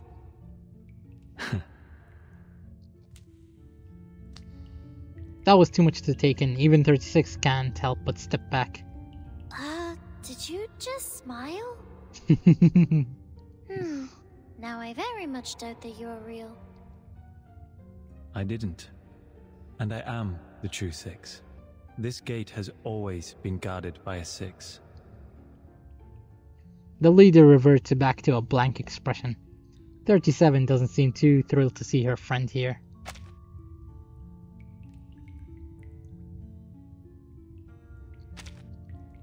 I have a bad feeling about this. I think the question we're about to answer will be very simple. It's just a formality, isn't it? You'll ask a question and let us through. I've seen you do that on other tests before. Formality is also important. No, only the essence is important. Only the forms are important. 6 shakes his head, showing no inclination to contribute to the debate. To continue the debate. This is a question about the essence and forms, 37. Please pay heed to it. As for Miss Vertin, we only expect you to lend a patient ear. Very well. 37 looks at 6 with determination, the same look she had when she faced that challenge in the game of Kotabos.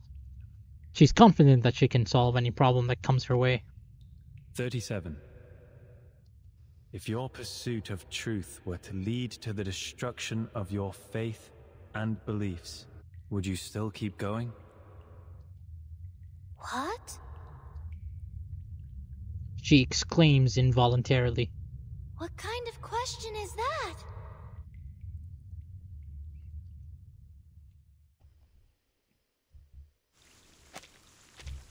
Boom.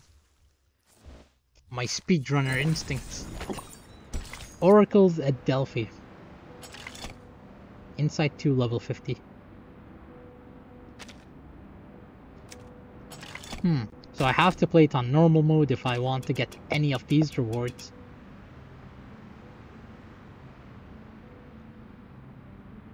This is Lucy. Interesting rewards. Let's have a look at this. I am not reading that. Oracles at Delphi. People don't disbelieve maxims, they just think they're the exception. Be right back, 5 minutes. Oh! Okay, I'm gonna stop here then. If my pursuit of truth will be the destruction of my beliefs... Then we're gonna pause the recording.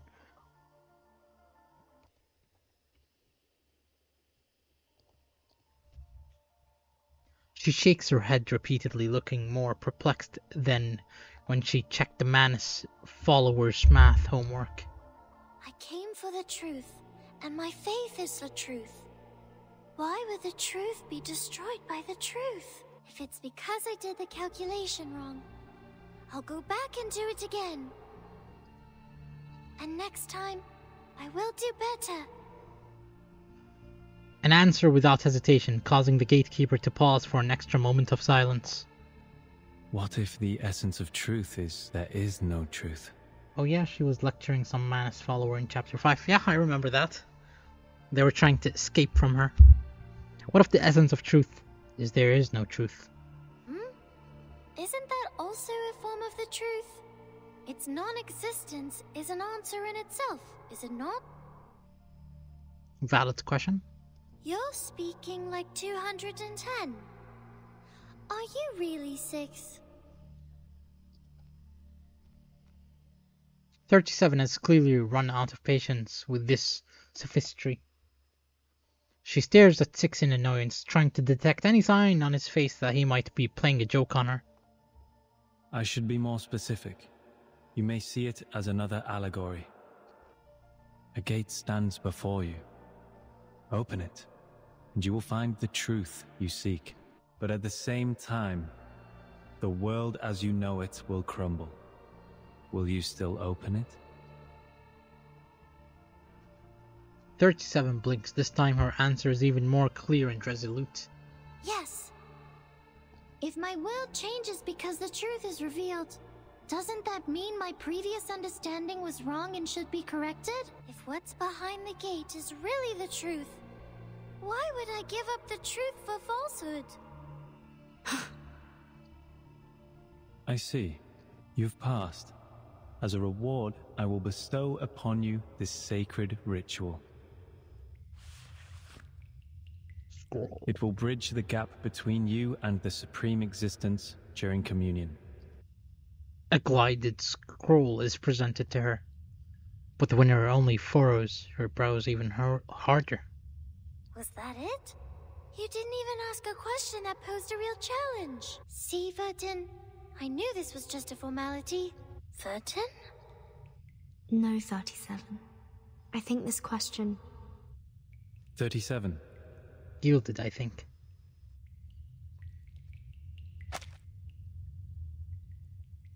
I mean, I see it. I don't know. Like ornate. Well, I'm gonna Google that. Enough being stupid. You're only stupid until you ask a question. Let's go see it. Ornate meaning. Highly decorated. I see.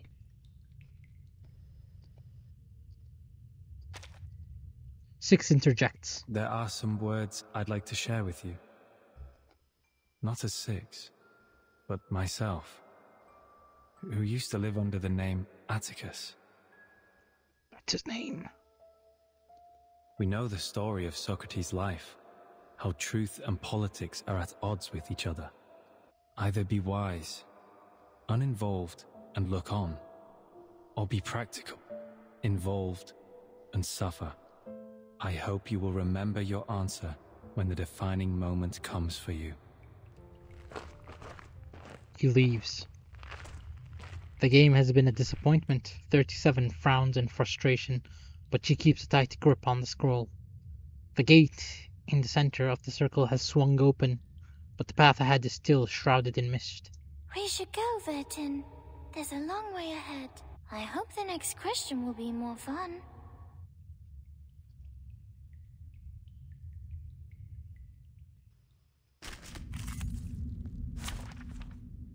Boom.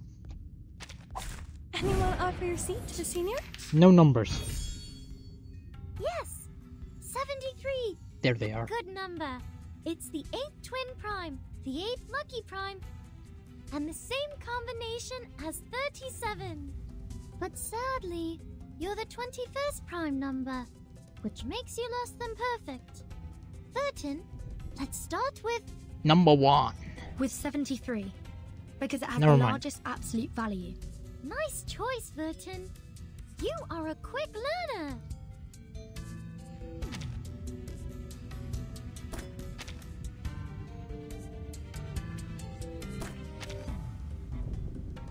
Interesting. So you kill it to dispel the other buff.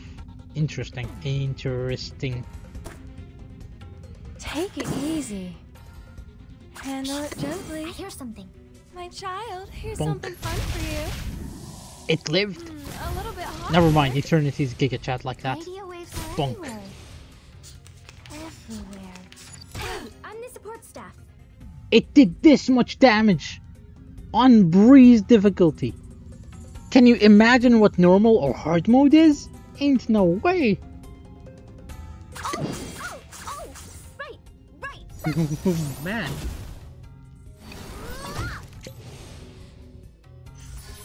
Stay low profile.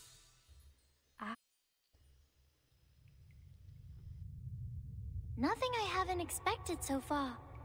Just like what Mom told me. They're just games, like skipping rocks, katabos, and hopscotch. I've always been good at games. Look, there's the gate, Vertin. We're almost at the end. 37 claps her hands with satisfaction, having resolved yet another obstacle. But her companion is much more pensive. What's the matter, Vertin? You've been quiet since we met 6. It's like the devs knew there was this guy who doesn't upgrade his units, so they made an easy mode for him. I mean, can I be honest? So far, unless you've been spamming the game every day since release, if you don't roll the newest units, how are you supposed to compete? You know what I mean? The units on release simply cannot compete with every unit that has come out so far. You look for a fire burst unit, they tell you, oh, just use Melania, or was there a name Melania? I don't know. You ask for a good ground support, they say just use dog. You need extra attacks, just use Giunanxi, 37, 6, blah blah blah, you know, just the list goes on, is what I'm trying to say. And so, another thing is, let's say someone picked a game at the anniversary. How are they supposed to compete without artificial somnambulism? Never mind, not really. I think Insight 3 level 60 or 10 Eternity would do fine. 2 more units in the similar range, maybe just level 30. Story mode is easy, you don't need specific new units. I don't know. You see, that's what I'm saying, is that from a new player perspective, if you were to download the game today, if you don't have the newer units, how are you supposed to progress quickly using the regular units? Don't get me wrong.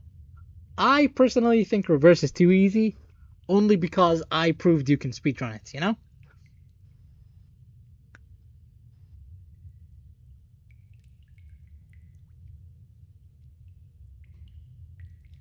Well, I'm ready to resume the story when you are.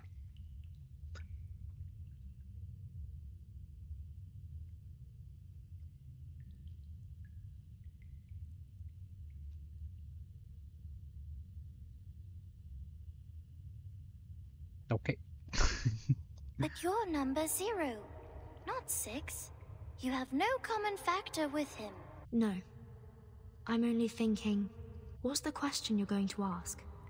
We've only got one chance. The most important question of all, of course. About the essence of the emanation, right?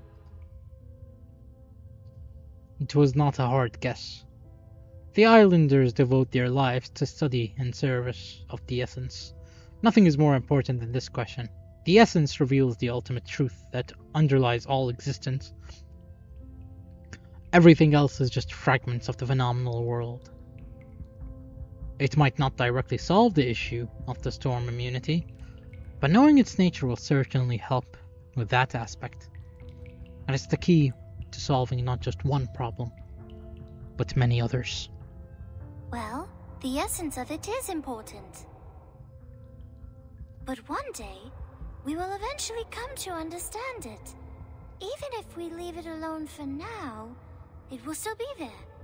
Yes? I think so. She seems to have something else in mind. I can't stop thinking about Regulus. Despite being so close to the answer, she turned back in the cave, determined to earn the answer rather than receive it on a silver platter. It's like covering your ears in front of the oracles at Delphi. How typical of an irrational number. But she was also right, wasn't she? None of the precepts forbids one from doing so. People like her may fall behind or get distracted along the way, learning at a slower pace. But in the end, we will all converge. It doesn't matter if some arrive sooner than others. So, are you going to ask something else? This time she nods. Yes, I have come up with a better question. A question that will solve all our problems once and for all, and free everyone from the emanation. It's not as profound as my first question, but it's an equally good one. I see. I will stop here then. Huh? She turns around, eyes wide with surprise. Vertin, are you turning back like Regulus? But you're a 0. You're not an irrational. No, I won't go far. I will wait for you here. This is your gate to open. It is your question, your answer. I will stay here and watch over you. If you encounter any danger in there, I will come to your aid at once. But don't you also have a question to ask Aperon? Aren't your doubts unresolved? No, I don't need to ask anymore. The question you're going to ask, the one that will free us all from the emanation, is exactly the question I want to ask. 37. 37 tilts her head curiously, but her confusion soon fades. She quickly understands, as she does with most things in her life. I see. So you're choosing to be the one who looks on, like the third kind of men in the Olympic Games. A choice of insight. Most appropriate for the number 0. Without further hesitation, she turns and steps into the final gate. In that case, I will see you later then, Vertin. See you soon, 37. Put the suitcase down and breathe. Be ready for anything. Will this really be the collapse of her world as she knew it? Like Six said. If that happens, I'll be here to hold the umbrella for her.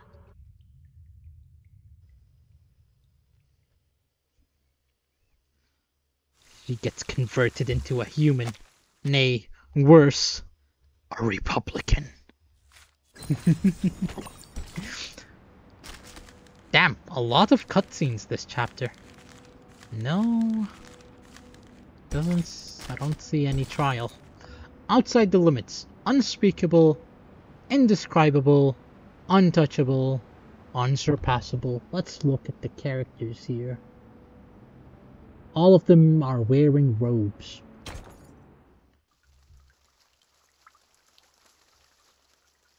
Max part number is 30.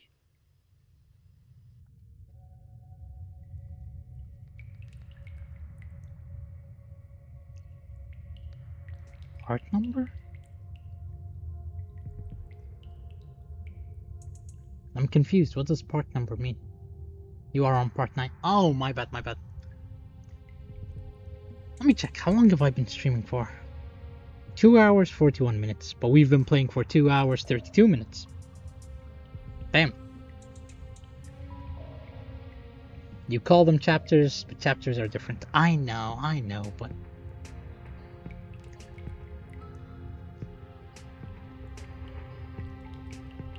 The cave is basked in warm, flickering candlelight. Preparations for the cleansing ceremony are finally complete.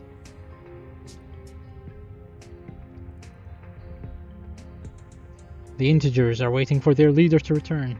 Do you think 37 is going to make it? 888 lowers her voice, concealing her worry. Who knows?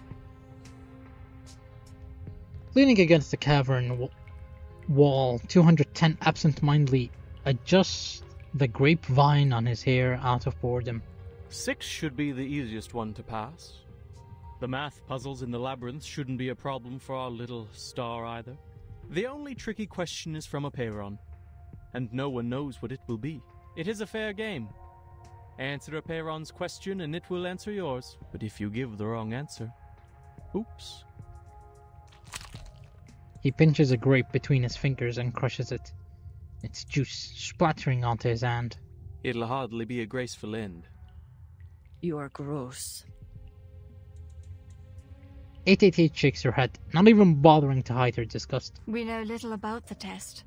The last person to pass the test was 300 years ago. The price of failure was high. For the longest time, the Sixers forbade people from risking their lives for it. Well, 6 lied. Someone passed the test 4 years ago. An unexpected piece of information, even 210 straightens up in attention.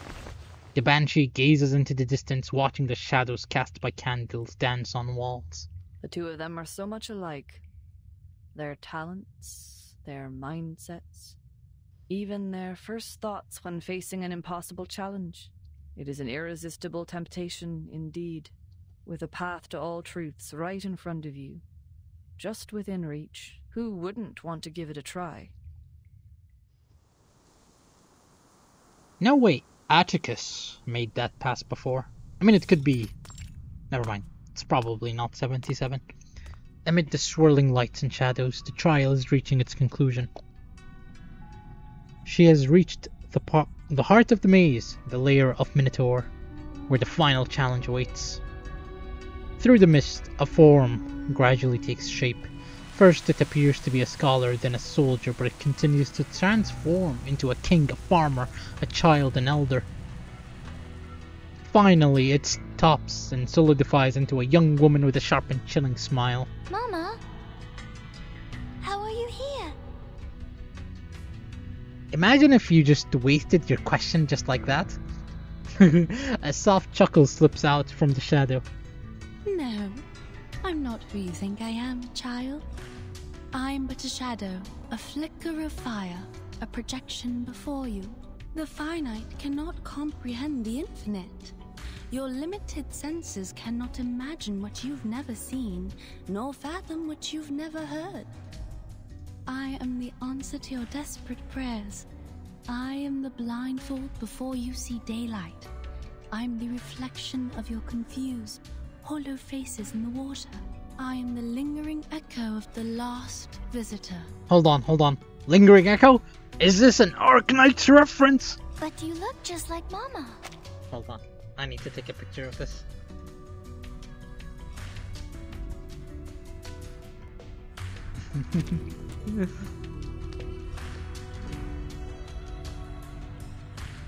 That is what you took? Last visitor? I am the lingering echo of the last visitor. So 77 is the one who passed the test 4 years ago. I'm sorry, I was distracted by lingering echoes. Eagerly, 37 steps forward. This is the last obstacle of the test. The gate of truth is just ahead, right? The Ask and Acquire. I say that as a joke. I don't think the Ask and Acquire is here. And here you are, standing in front of me.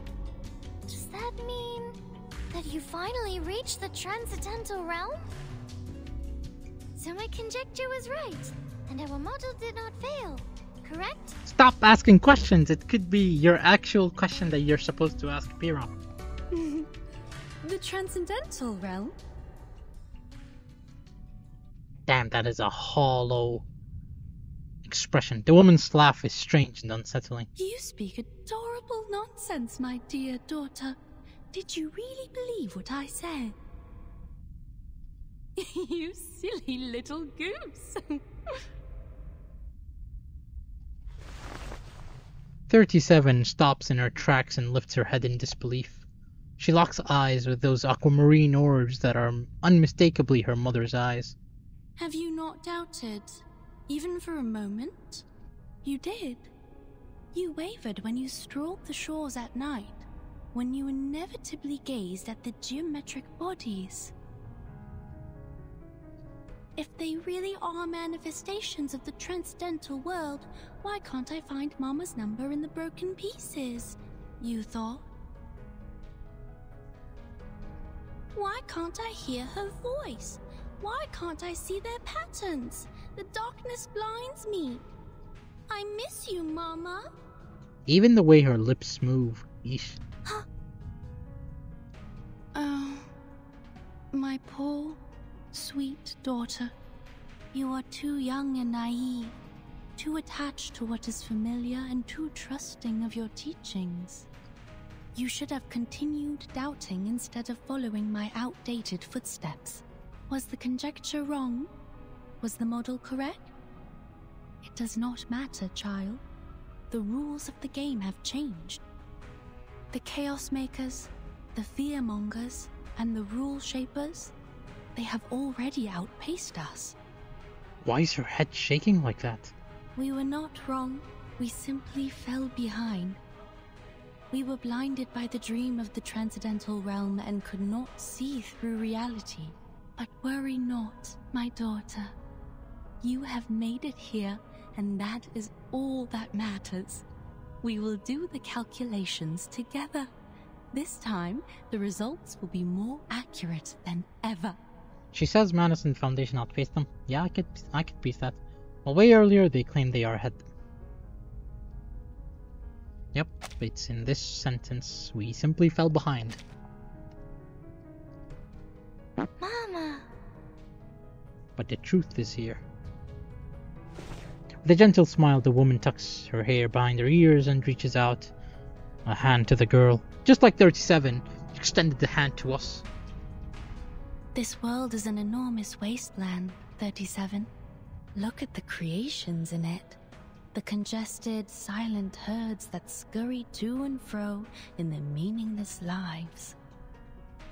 Never have they looked at the stars above, nor bent to smell the flowers.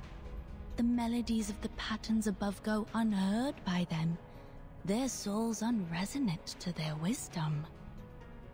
They are the prisoners of their bodies, complacent in their dulled senses, and conceited over their success of ruling the planet through violence and bloodshed.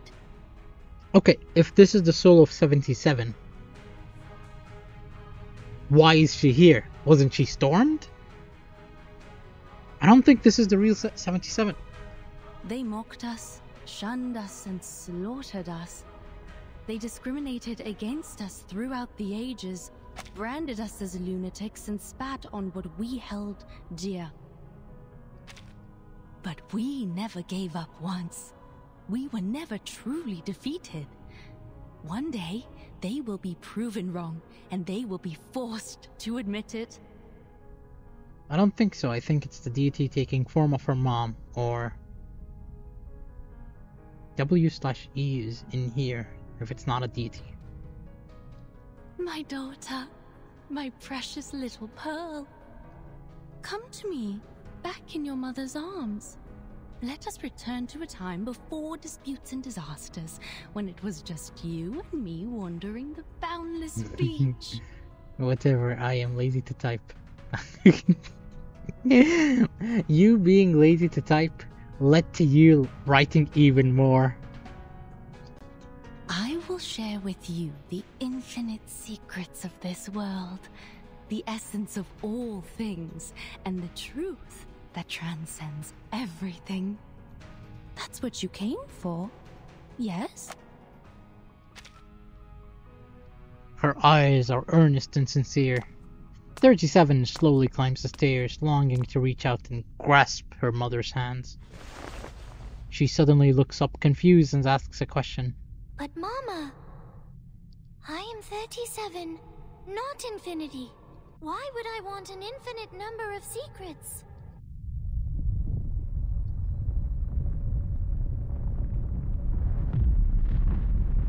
The ground is shaking. Did she give the wrong answer?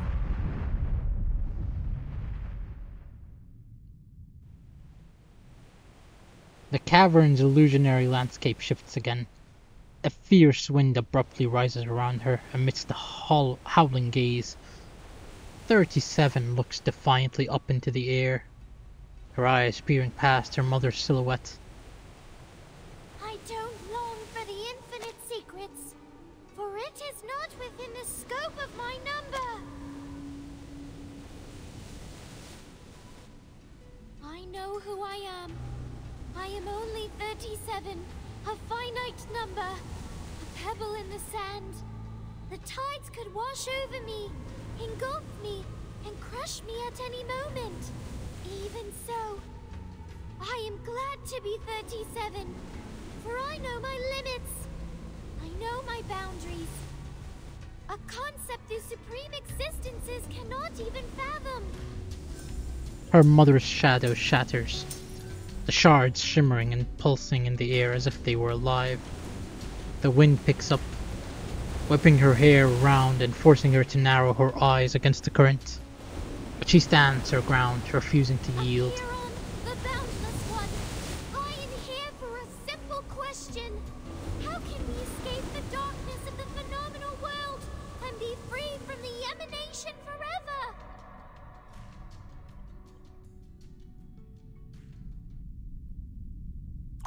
Her voice disappears into the wind like a pebble sinking into a pond. But then the ripples echo back. This voice was unironically clearer than the president of the Foundation. And I am not even joking. I understood what he said. Without even reading the text, I understood. Tell me the president of the Foundation isn't a villain, man. I'm convinced he is.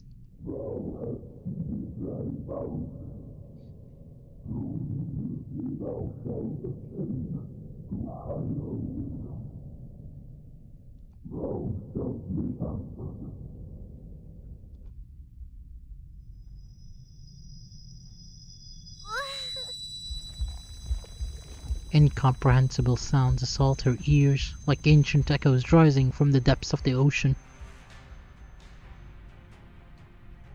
They aren't recognizable syllables of any known language, but more like reverberations between layers of rock, each note stabbing through her like a dagger.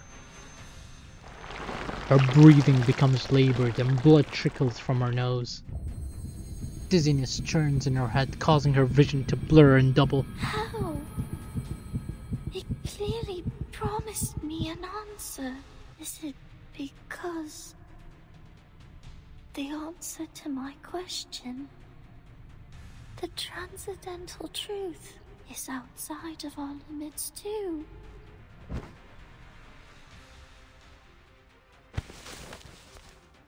Make way! Move! Madame Lucy, we have the right pronunciation. The script you gave me was correct. This is the arcane language of the incantation. Where did you get it? Very well. Give it to me. Did she died? I mean, don't answer that. Inform all research teams that we are moving on to the next phase of the project. Swift and sure footsteps stride past glass-walled rooms, stopping at the main control room of the Storm Observation and Research Initiative. Cueing the movie? The control station is bustling with activity as liaisons send messages through the electrical signals and pneumatic tubes to various offices, all part of a well-oiled routine. Ah, so the cutscene we watched is gonna play now. My bad. Enigma is here too. If you're here to check on the progress, there is none. Ah, it's a copy-paste. It's 1 for 1. I'm afraid you'll leave disappointed, Madame Lucy. The robot hardly notices the mockery in his tone. She approaches one of the liaisons and holds out her hand. In her palm is the script brought by the dove. Send this to everyone. It has been verified. This is the correct pronunciation of the immunity ritual. This is... His hands tremble. Despite its size, the tiny slip of paper holds great importance. Following the pronunciation guidelines, he carefully spells out the first word. The script is taken from his grasp. Standing next to him, the liaison holds the script in her hand, also trembling with excitement. We must share this with everyone! She trots over to the control station. The script is transposed onto the screen. The liaison meticulously checks every detail, ensuring that nothing is overlooked. La unua circlo. She reads into the microphone, her voice confident and clear. With a final press of the send button, she turns away with a satisfied smile on her face.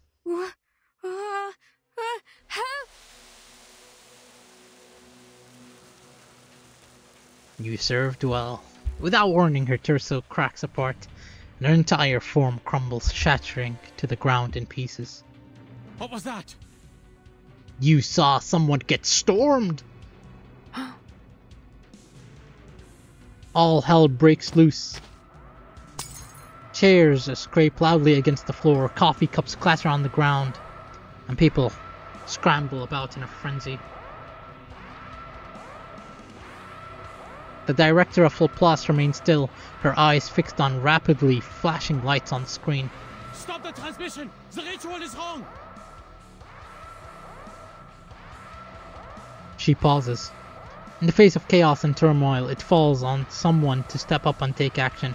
No, the incantation is indeed correct.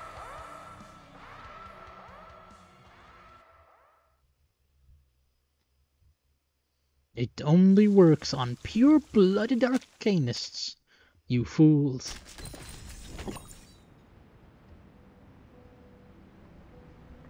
Returned to the earth. Once representing abundance of life, it now holds the opposite meaning. Oh, I forgot to check if there's a trial. I mean, there probably was, given that it's Laplace. What is going on? Cryptographer 3. Goodbye. In other glass-walled rooms, researchers look up from their work in confusion. There wasn't, I would have said. My bad. The airlock doors have been sealed tight and their electronic equipment is flashing erratically. Warning. Warning. At the same time, all of their screens light up simultaneously, indicating that the arrival of a new message. Hey Dawkins, forget the outside. Come look at this. Some guys cracked it. They found the correct pronunciation. For real? They better be serious if this is some kind of prank. Goodbye. Despite the blaring alarms, the staff gather around the screens, eagerly reading aloud the incantation that was just sent. La una circlo? Goodbye.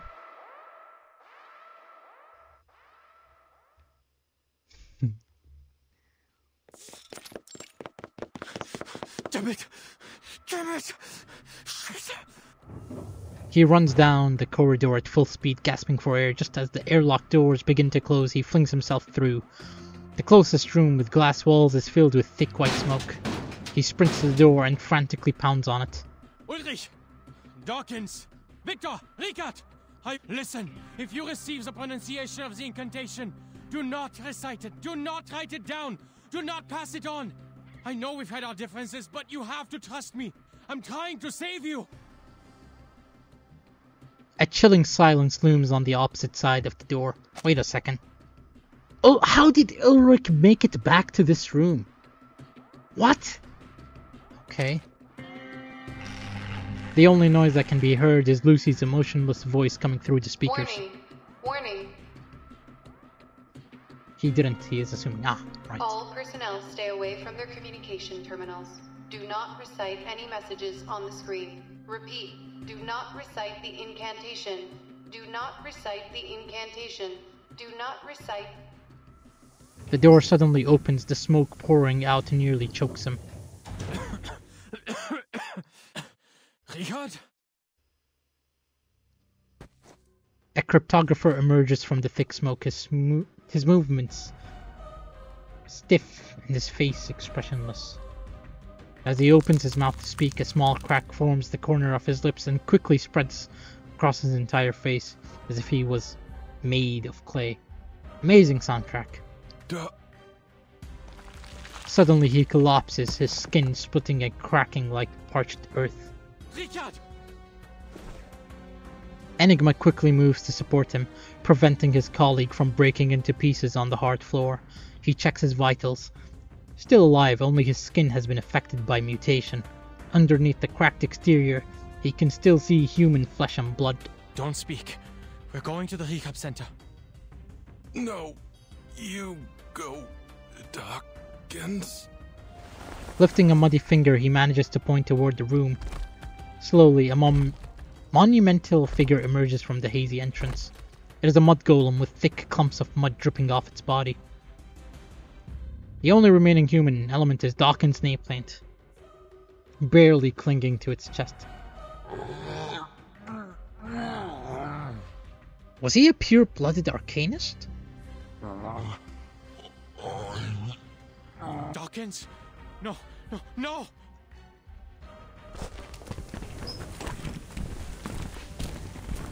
The airlock door at the end of the hallway hisses open. A squad of security guards with hypno-bullets and restraint nets barge their way in. Researcher Adler, please evacuate immediately. We will take over from here.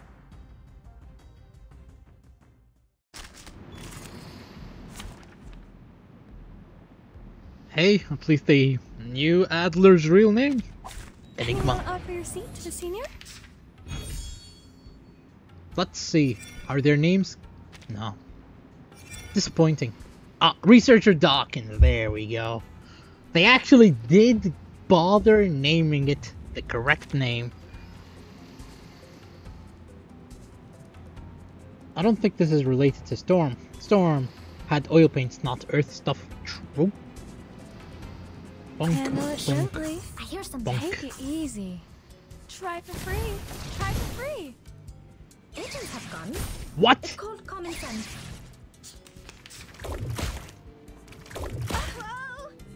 Interesting. So attacking them just paralyzes you? God damn.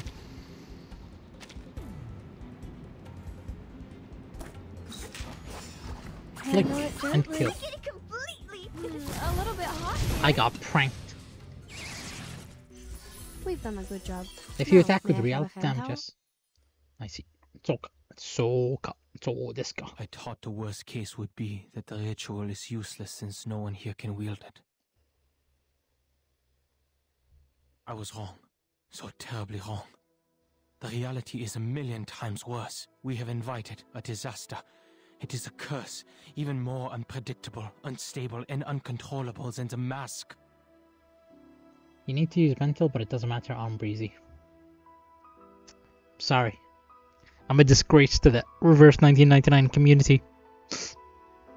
I'm sorry. I should have played artificial summonability.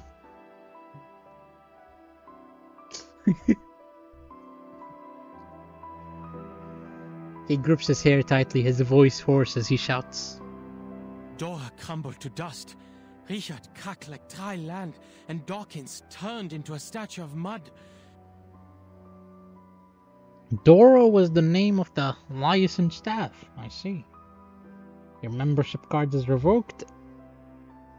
I'm a fraud. Forever life? Huh. The man is dead. We got never life. And Victor, he vanished. We've tried everything, but he's nowhere to be found. Yet he's here, typing, sending emails, getting to door for me. All of these catastrophic events, and only 3 words were uttered. 3. He shakes his head and laughs bitterly, not even in the mood for mockery after all that's happened. What are we dealing with, Madame Lucy? Which deity are we provoking and stealing from? No one can answer his question. The security guards are busy cleaning up the mess, while liaisons are frantically issuing warnings and confirming the extent of the casualties. The rehab center personnel have also arrived. As they leave, their stretchers are filled with injured people. His supervisor finishes up a call and hangs up on the phone on the wall. Get some rest, Mr. Adler. Your mission is complete. Other researchers will take it from here. You what? Imagine vacuuming Dora. I don't want to imagine that. He asks in disbelief, anger swelling in his chest. Are you not going to call it off? After all that's happened? The research must go on. The robot's answer is concise and cold. The authenticity of the incantation and the fact that any arcanist can recite it were revealed to us through this unexpected mishap. Now, a new question arises. How can we eliminate the side effects? From now on, we no longer require the help of human researchers. Her tone is calm and gentle, yet with authority. The decision has been made.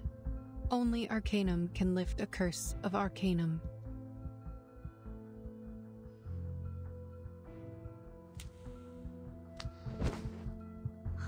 "37." The eerie sounds continue to reverberate in the cave. 37 kneels on the transparent stairs, blood seeping from her mouth and nose. Stay with me. I'll get you out. The suitcase, the noises wouldn't reach her in there. It could be her refuge. 37 suddenly jerks. Slowly an ornate scroll rises from her bosom, where the answer is written. Six's scroll.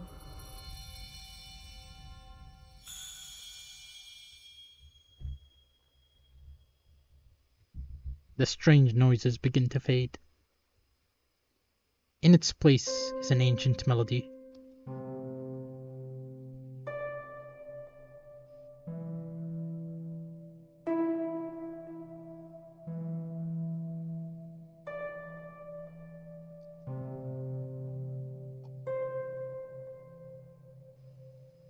This is the immunity to the storm? +1, -1, +2, -3, 3, -3, +2, -1, +1. Why is the 2 positive? 1 is positive, but this 3 here, it's clearly positive, but why is it? No. An adapter for godly answer. I see.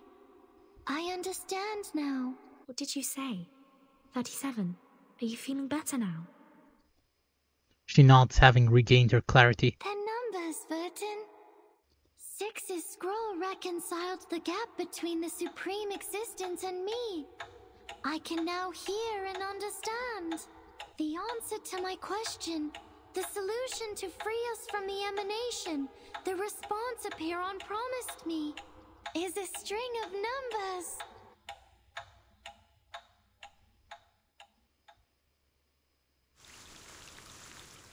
Boom.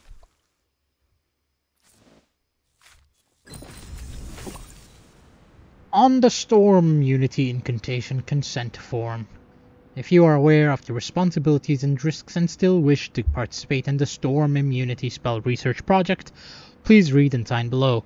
Please note that if you refuse to sign after reading, you will be placed under surveillance until the research is completed due to confidentiality requirements. Warning: do not recite the following content in any non-experimental setting. Reciting the spell will cause random curses, therefore its distribution is forbidden. If you happen to recite this spell and remain conscious, please immediately stop moving. Stay where you are and try to perform actions that might indicate your continued existence until discovered by the post-incident handling team. Text of the incantation is as follows. Do not recite. Do not disseminate. Richard. Epidermal modification. Dawkins. Total modification. Dora. Structural breakdown. Victor. Loss of observability. Wait, so Victor is technically the... Oh, so now... That thing makes sense. Loss of observability. So he's technically still there, but he's actually not there, you know? He's just invisible. My man. My guy, he's Skordinger's cat, or whatever the experiment's called.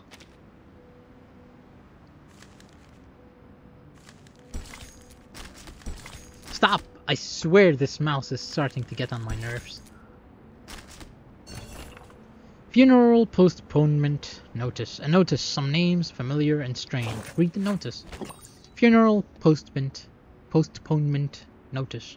We regret to inform tragic news today. A large number of researchers have been injured and even killed in an accident caused by the spread of storm immunity incantations. Due to special emergency management regulations, the funerals of the deceased personnel will be temporarily postponed. Please remember the names of the victims, remember their sacrifice, and remember that our research is not over. Dora, Evans, Gary, obliterated. Richard, Vincent, skin transformed. Dawkins, entire body turned into mud, lost the ability to speak. Victor, disappeared from existence, no longer physically detectable. Margaret, shrunk. Lewis, dissolved into a puddle of goo. What a wild thing to read. Honestly, it's been pretty entertaining. Now we make the decision. Do we press on? Or do we call it here? Margaret living that fairy life now. True?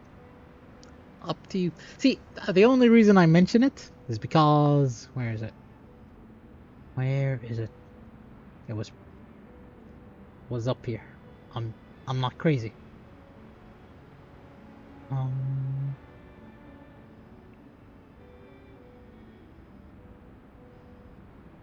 Am I crazy?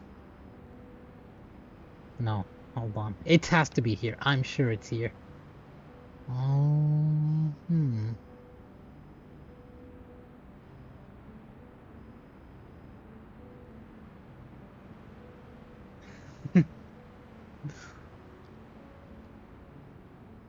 How many parts was this chapter?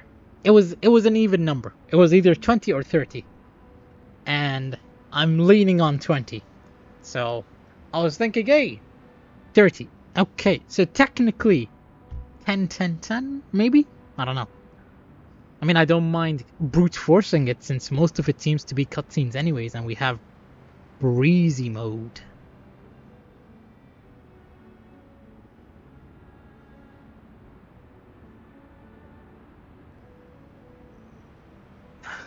What does I am fine mean?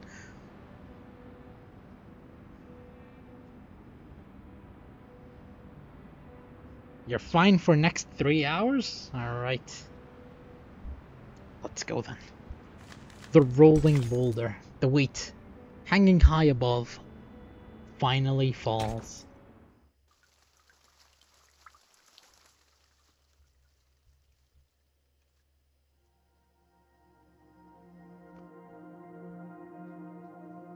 The wind died down, the cave is quiet again. Also, hope you edit this pauses. You mean me talking with you or us be right backing? Because if it's the be right back, don't worry, I have paused the recording from those. Let me just look at the screen again. Okay. Looks pretty good. We doing nothing. Yeah, I paused the recording each time. But I don't think that should be your real concern, because the stream has been going for 3 hours, 15 minutes, but the recording is 3 hours, 6 minutes. So, oh boy, it is it is a lot, it is a lot. The trial is over, as usual. The Star of Hermes has found her answer. We got it. The key to the gate of truth. Apiron has answered me. This is the final solution. She chirps with delight as the scroll completes its task and lands back in her hand. We must leave here at once. We have to tell everyone. How about you tell Vertin? I am so proud of you, 37. We will save everyone. There is finally room to breathe, if only for a brief moment. Yet the feeling of unease remains. There's one thing I don't understand. And that is? She pauses mid-step and looks back, tilting her head inquisitively. 6. His scroll saved your life. Maybe he foresaw the dangers and protected you from it, so you can leave there almost unharmed. But what was he trying to tell you when he warned you about the collapse of your world as you know it?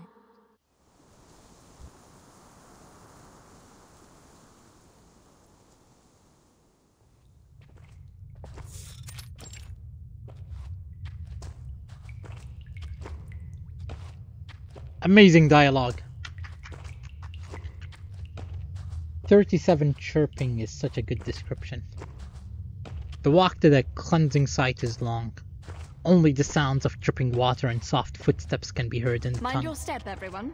We are passing the wall of truth. The wall will come crashing down if false words are spoken. Silence is advised here, unless circumstances dictate otherwise. The followers nod with respect. They have walked past the walls of silence, goodness, and wisdom respectively as part of the ritual. Only those who embody these virtues can find safe passage to the final cleansing. 888? The custodian suddenly steps up in front of the leader, blocking his path. Forgive me, but this seems to be the right moment for some long-neglected questions to be answered. Because you can't lie. I assume she's gonna ask yes and no questions. As she speaks, a few others emerge from the crowd and surround 6. On the narrow pathway, there is no way to get around them. Perhaps, but hardly appropriate or righteous. We will talk of righteousness after you've shared what you know, 6. You've been silent for too long. 4 years have passed since you became 6, and for 4 years, you have been hiding things from us. The long-neglected questions have created a cloud of doubt between us. And now the boulder of fate is falling on us, and we are teetering on the brink of destruction. It's time to be honest and true to your people, while you still have them. We are the seekers of truth. It is unjust to keep us from it. 888 extends an arm, gesturing to the silent cavern walls that surround them. Let the wall of truth bear witness. I want nothing but an answer from you. I am not here to provoke untimely conflicts. The wall stands firm. The genuineness of her words is not to be doubted. Answer her, Six. You should be glad that I am not the interrogator here, because the wall would have collapsed immediately. The wall remains silent, seemingly confirming that Rhetorical's mocking words as truth. You may lie, but the wall will fall. You may stay silent, then I will lie to break the silence and the wall. Or maybe you could outwit the wall with the liar's paradox. Only sadly, I have tested it for you. One cannot deceive it by stating, I'm lying. After all, it's a test of morality, not logic. It needs your honesty, not your wit or anything else. It's a delicate situation, one that requires precision, and the leader remains composed. What do you wish to know? What else? The most important question, of course. The question about the essence. 210 takes a step, his voice trembling, no longer as calm as he used to be. These questions have plagued his mind for too long. Why has our research stagnated for the past 4 years? Why did we fail to predict the emanation in 1929 and again in this time? Have we misunderstood the premise? What if the emanation is not a manifestation of the transcendental law at all? Six remains stoic, showing no signs of emotion. Worshippers worship, thinkers think, governors govern, and researchers research. Your questions are not mine to answer, 210. A Six has no expertise on the study of the emanation. I'm not qualified to answer about its essence. A truth is spoken, and Silent Wall attests to its veracity. Your question is too abstract, 210. The custodian shakes her head and takes a step closer. Don't dance around the subject, Six. The wisdom has been passed on to you, as it has to every other Six. You have inherited not only knowledge and insight, but also the memories of your predecessors. Insight 3? You must know the answer, for it is part of your inheritance. Tell us this. The last leader of the study of the emanation, 77. What question did she bring to Apiron, and what answer did she receive?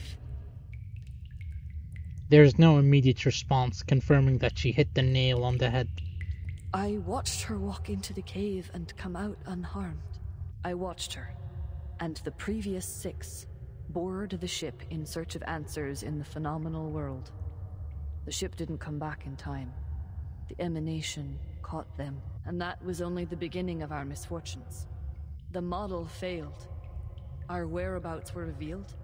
Hysteria now poisons the minds of our people, and the empirical knowledge accumulated over the years suddenly no longer applies to the current situation. Why?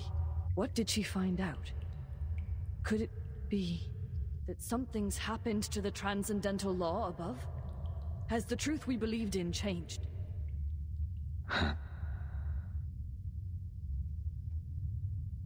Barraged with so many questions, he lets out a chuckle. He smiles with relief, like a prisoner finally receiving his death sentence after years of waiting. It has the opposite effect on the crowd. They hold their breaths in suspense. Hippasus discovered the secrets of Route 2 and toppled Pythagoras' school of thought. Wait, previous 6, didn't Sophia's father go on that ship? Or, probably not him. The controversy surrounding Newton and infinitesimals presented a challenge to the groundwork of calculus. Russell's self-referential paradox sparked the third mathematical crisis. Though said theory was eventually perfected, the lessons on self-referentiality remained. In the end, Gödel's incompleteness theorems showed that proving or disproving everything is impossible. Therefore, absolute knowledge is unattainable. His profound sentiments echo throughout the cave. The boulder of fate will tumble down its peak, whether 37 is the one pushing it or not. However hard Oedipus tried to defy destiny, his path to tragedy remained unchanged. You're talking in riddles again. She furrows her brow.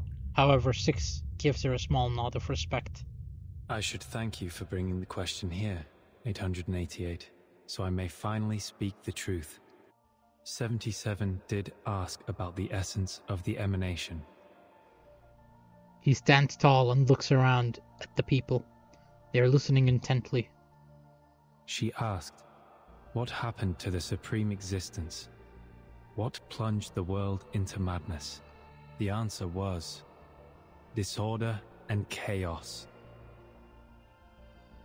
His eyes are bluer than I remember them to.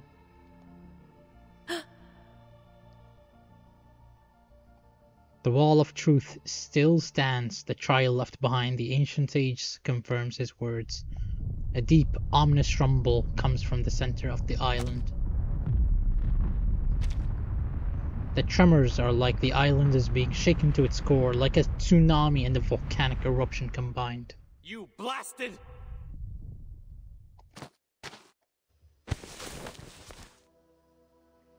210 is the first to come to a realization. He lunges and grabs Six by the collar. Wait, was that blue color from Manus? Can't be right. You knew this all along, from the first day of your revelation, when you became Six? Never mind. Okay. I thought that the wall was gonna crash on them and then eliminate. The emanation was not a manifestation of the transcendental law and patterns above, but rather a symptom of its utter disorder and chaos? And you knew that the transcendental realm of numbers was no more, and that the essence of Pneuma, the one true form we believed in, had become an ever-changing existence like the irrational numbers?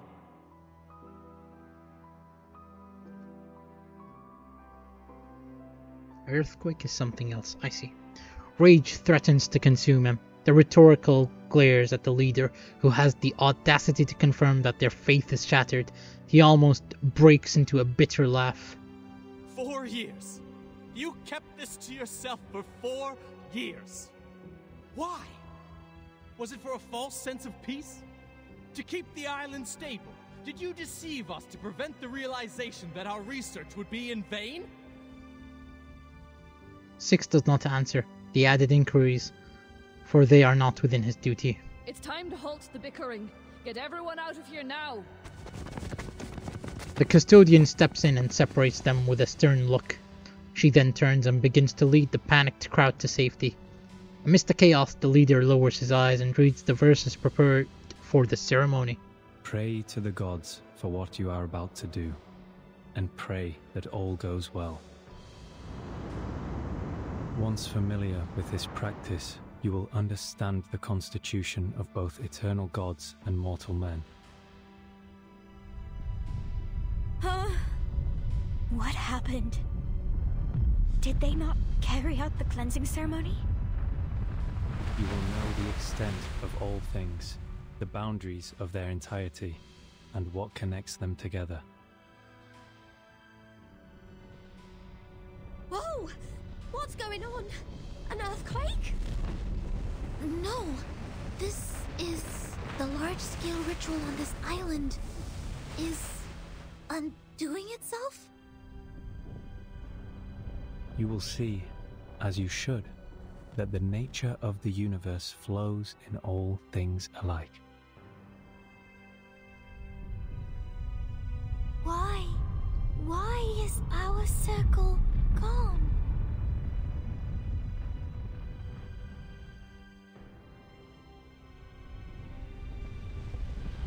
The leader stands quiet and resolute, like a rock by the sea, watching the fall of the heavenly transcendental, feeling the tide of change wash over everything.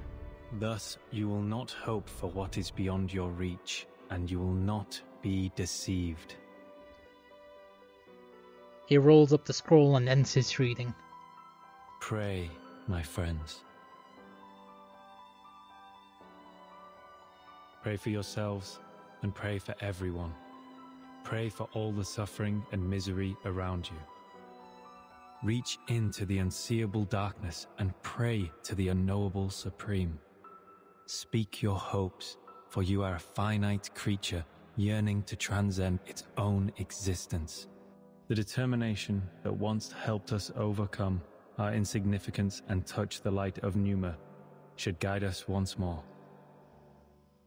In darkness, he lights up a torch. Where are you going? To the cave.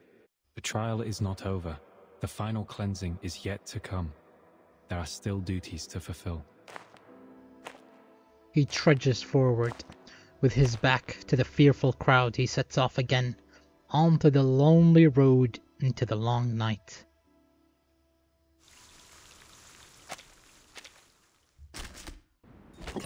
Two trials, goddamn. Q&A. An assistant's record. Here is a well-known question you must have heard. What goes on 4 legs in the morning, 2 in the afternoon, and 3 in the evening? It's so well known that no one finds it novel anymore. But please, do me a favor and answer me yourself. It's supposed to be baby, adult, old man? I'm gonna go with a human being. Correct. This is the same answer Oedipus gave to defeat Sphinx, thus becoming a hero, but also starting him on his ill-fated destiny. Raise a question, give an answer. This is the most fundamental ritual. Through this, we get nearer to God. Yes, a ritual.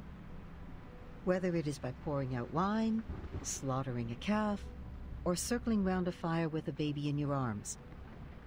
It is an agreement, a question that demands an answer. Man wakes up by crawling, then walks on 2 legs, then goes home on 3 because drunk. Well, I've never been drunk. Hopefully I will never be. Every desire has a price, whether it is paid in wine, blood, or fire. But sometimes that sacrifice is taken from you without it ever being noticed, and the treasure you seek might be the undoing of your own desires. Let us take a look at another question. Stranger, what's your name? Cried Polyphemus. Nobody, Odysseus answered, and it allowed him to flee the Cyclops cave, safe and sound. A human being and nobody. 2 answers that could not be more alike, yet both were bound to fate by their answer. All right, dear, time to call it a day. As for you, you'll get the answers you seek. You've already paid the price. No, this game is free. Actually, technically, I paid with my time.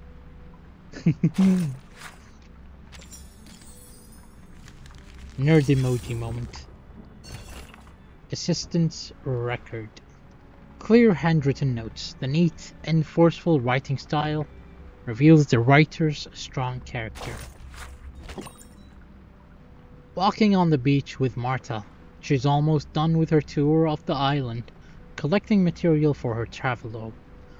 I accompany her, also to remind her to avoid the important areas we don't want exposed to the outside world. She's hoping for even more reading recommendations. Fine, I'll consult 210 and Sophia. There are too many outsiders here. That's not necessarily a bad thing, but it makes management more difficult. The leader's strategy isn't the best at the moment. We must make clearer decisions. We need to show some self-determination by repeatedly emphasizing our united will. Faith will also be strengthened. Relying on anyone won't work, nor can we put all our hopes in one child and then sit back in satisfaction. It's impossible for the island to remain peaceful all the time. When it's necessary, it always falls to me to do something. She should have noticed the error, or, well, I don't believe that a person like 77 would not check the course again and calculate the angles. Even if she is too tired, 37 is still on the island. Why didn't Hugh, aka Sophia's father, take his notebook with him? I saw it at Sophia's place. She left it in such a hurry that even her reason for leaving seemed like an excuse. Could communicating with the Supreme Being really destroy a person's mind? This is all too strange. This guy talks a lot. Fortunately, he's also pretty useful. Surprisingly, he thinks the same way as me. I thought he was the one who agreed most with others. In fact, his speculations are closer to my own. If I become an assistant, I might be able to learn more. This position has been vacant for too long. A shield without a sword is ultimately reliable. Now is the time. No matter what they say, I will apply. 210 also believes that 77 has the answer. What will the answer bring? Smudge marks. I need to get to the bottom of this. I think 888 is the one who wrote this, but tour of the island. I'm just saying. Tour of the island. Who else but Besmert? Travelogue. Besmert theory rises. I'm telling you, this woman is gonna land it everywhere. All we're missing is that she confirms that she's, whatchamacallit, Vertin's mother. If she does that, then I have predicted the story. I am the reverse 1999. But for now, it remains still. She did write Travelogue of Places. Yeah, I do remember that detail. Pretty cute, pretty cute.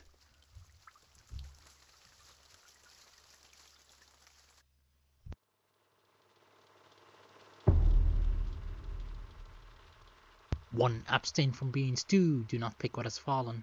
Blah blah blah. Rules.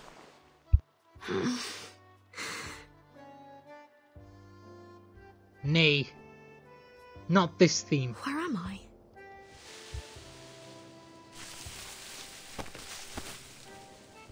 After a long period of darkness, clarity begins to dawn. Ahead lies a completely unfamiliar scene. Did the earthquake do this? I was in the cave with 37. 3 white roosters. The ones that went to Lucy? Is the timer broken? Hey, Vertin! Here you are! A familiar shout is heard in the distance. Yeah. Come! People are waiting. The feast is going to start. Feast? Don't pet the white rooster. Ah, the rule. Today's the big day. We're celebrating because we kicked Manus Vindicte off the island, found the key to storm immunity, and saved the Numbers people from great disaster. What? I'm sorry, Regulus. I don't trust you. You're black and white. But Regulus has already taken off. Vertin, you'll miss out on the delicious honey-roasted rabbit. She jumps forward excitedly, but something cracks loudly when she lands.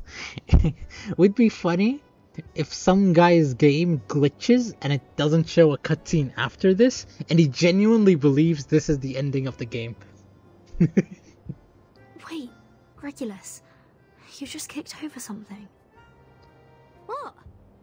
What is it? Something for the cattle? Whoever left this here nearly tripped this great captain. Forget it. Come, Vertin. What are you still doing there? 4. Do not poke the fire with swords. 5. Do not jump over a crossbar. 6. Do not cut wood on a flat bowl. Okay. The square is alive with joy and activity. The usual silence and seriousness have been replaced by a symphony of giggles and cheers. Do not cut wood on a main road. The aroma of roast rabbit is thick in the air. Barrels of wine are being rolled around and people are gathered, drinking and chatting merrily. Ah, nice wine. Did you make it yourself? Careful, Miss Lilia. Too much wine can corrupt one's body and will. Besides, you are already halfway through our stock for the year. But this drink you brought is pleasant to the nose. Coffee, you said. I have heard many things about it. Oh. Bitter. What is that reaction? Poor guy. I was expecting more from a man of your size. She goes to a barrel to fill her For cup. God's sake, Regulus, keep an eye on your first mate here. Wow, he's so out of it right now. It appears that this apple's abstinence from the bottle will have to begin anew. Vertin, finally! I was looking for you. 37 waves from a distance, Sophia at her side, arm in arm. Hello, everyone. We have a big announcement to make. Sophia's just completed her proof and found her number. 1999. 7. Do not enter the hall in new garments. Enter the hall from the right and leave from the left. 8. Do not... Oh, don't worry about the swallows. They're going to fetch 6 for us. 8. Do not keep swallows around your house. Now, they are getting married? Never mind then. Okay. Listen. What? Why did I say listen? I'm not gonna say anything. I completely forgot. I'm just happy that I got it right. Enter the hall from the right and then leave from the left. Boom. All we're missing is, I don't know, just don't leave wrinkles on your blanket when you wake up or something. He's napping in the Hall of Aperon. An excuse to not join the party. Not so fast with the announcement, 37. People will find out sooner or later. Thank you for helping us, Vertin. We wouldn't have made it without you. And I look forward to our continued collaboration with the Foundation. You said the opposite before, by the way? Okay. Actually, counter argument. We're playing reverse 1999, so reverse what I said. Boom. Checkmate. No. None of this makes any sense. 9. Do not sleep on a grave. 10. Make the bed as soon as you wake up, leaving no imprint of your body. Oh, enough business. People are having a party here. Do not sleep on a grave? Who does that in real life? The pirate comes over with a platter of rabbits, smiling as if England had just won the World Cup. Well, what do you say to this lovely captain who just picked up some food for you? They clumsily collide, knocking over the tray in Regulus's hand. My apologies, Regulus. I was too focused on linear regression formulas. Some Greek did? Probably drunk? Ah, that's alright. Wasn't me Makes getting sense. stuck in the kitchen roasting rabbits all day anyway. Unlimited supply of honeyed rabbits all day today! Regulus picks up the dirty clay plate and puts it aside. I was about to lose it. If anyone eats... I don't know, I'm just a big hater of food waste. I heard Sophia is making her announcement today. I'm curious which number she will be. Care to wager on that? I'd say she's a multiple of 3. Then I'd say she is a multiple of 139. Hold on. Hold on. Ah, it's not 1999. I'm assuming Sonetto's right. I have to admit, she has a good number. A number 100 times better than me. 6 and 210 put together. Calculating. 37 plus 6 plus 210 times 100 equals 2. Oh no. She is not 25,300. I doubt anyone could live with themselves with a number that long. A rooster crows loudly in the festive atmosphere. You haven't met before. This is a moo, my white rooster. She kneels down and gently strokes its Moo, feathers. this is Vertin. A white rooster? Let's break all the rules. Cheers and shouts fill the air as people revel in jubilant euphoria. A Foundation employee picks up an ID from the ground.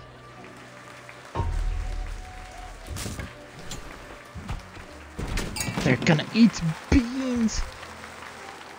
An appearing believer splits a log in half on the road. The tables are filled with chickpea salads and neatly sliced bread. White people use their swords to make fires to keep them burning. The flames burn fiercely, casting no shadows on the ground. Something's not right. None of this is right. Something's happened on the island. I must still be in the cave. A churning anxiety fills the chest. The once joyful scene now takes on a surreal quality. I have to get out of here.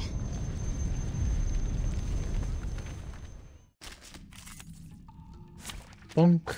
Anyone offer your seat to the senior? Whoa! Critters eating beans and a white rooster. These are supposed to be taboos on the island. Is this an illusion brought on by the fog? Or a new trial? No. Something's not right. The flow of arcane skills on the island has changed. I need to get rid of them first. What a beast you are! God damn, imagine my shock when I saw him and what. By the way, even on story mode, this was tricky.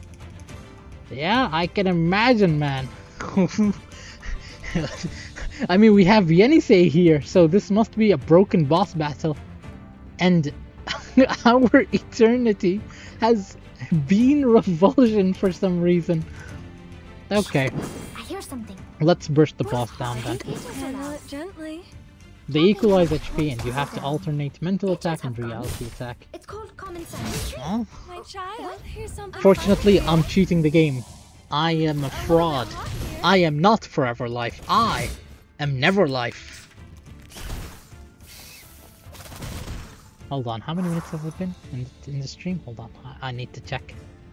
It's been 3 hours 46 minutes, so 3 hours 37 minutes in the recording. Okay. Take it easy. I hear something. I get it completely. Oh, right. Try for free. Try for free. Radio waves are everywhere. Everywhere. My surroundings changed. Is all this still an illusion? Pride goes before the fall. I've been there. You better take it. Alright. Looks like the way we came, but it's a little different. These signs, are they trying to take me somewhere? The way out, perhaps? An ethereal scorn permeates the air. There's no option but to continue on.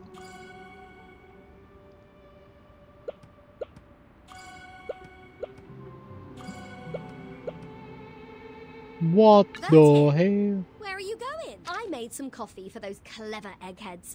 Enough to mend their broken souls after turning their backs on it for half their lives. Fancy a cuppa as well? Here you go. Regulus, it's a violation of their scripture. We mustn't consume any beans or bean-based products. Yeah, the great sacred scripture again. Hey, think you can just walk away from a pirate without breaking any rules? Let's see you try. Ha! Now you must have the beans. Or you can pick them all up. Nay. According to their rules, I'm not to eat things off the ground, or pick them up for that matter. Though, this mountain of beans isn't going away by itself. Fortunately, it doesn't appear to be too stable.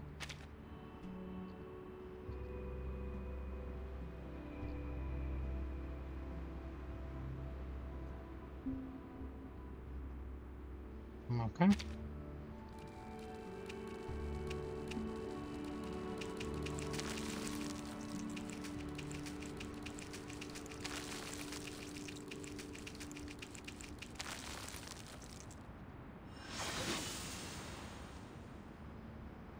An illusion of a coffee bean mountain like this is almost as cliché as a pirate with a hook for a hand. Hey, you! She's infiltrating main story. Oh no! Something like this could never hold up to skepticism. Mankind is slow in learning new ideas. They need new information to be explained in simple terms, using examples and analogies, or reduced to its most basic symbols and generalizations. Eventually, once they've gotten used to the formulas and outlines, they may just see below the surface and find the deeper essence waiting there. What about you? What do you think is your essence? Are you any more significant than a pile of coffee beans? I'm an accountant. I am less significant. I passed my thought. I'll go with my thought. Ah, the mind, the soul. But do they really exist? A thirsty animal thinks of water and seeks out a clear spring. Hunger pangs tell the cheetah to seek its prey. The fear of isolation tells the flamingo to seek the safety of her flock. Every action we have ever taken was prompted by a natural impulse. Sparks of electric current that can be tracked, observed, predicted. Perhaps our thoughts, desires, and our minds are only the sum of these minute reactions of cause and effect. Perhaps none of us truly exist, darling. Oh, it's a simulation. I'm so tired of people telling us we live in a simulation. Even if we do, what does it mean? Nothing. So what if our life is a simulation? So what if we're not real? I mean, wasn't there that one saying? I think, therefore I am. You doubting your own existence proves that you exist, otherwise you would not doubt your own existence. Now, personally, I think that the quote, I think, therefore I am, is stupid.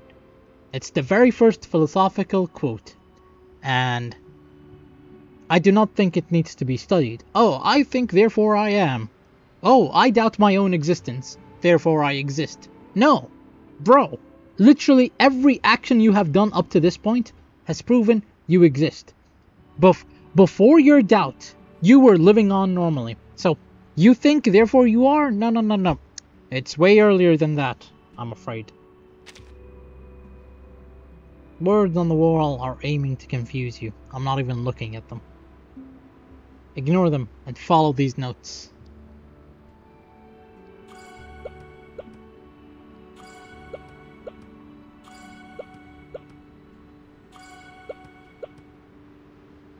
Vertin, where are you going? Hell. We're still in a meeting. You'll have to leave from the left. But I came in from the left. Why would I leave the same way I came in? Oh no! You've made a mistake. Now you must stay behind bars until you prove the four-color theorem. CMYK? Be careful not to make another mistake, or you'll be thrown into the Gorgon current and confined there forever. You look worried. Don't be. We're friends. I will defend you in court. I will try my best to reduce your sentence to trisecting angles with an unmarked straight edge and a compass. I have to leave, but not from the right. There must be a way to reverse left and right. Just look the other way.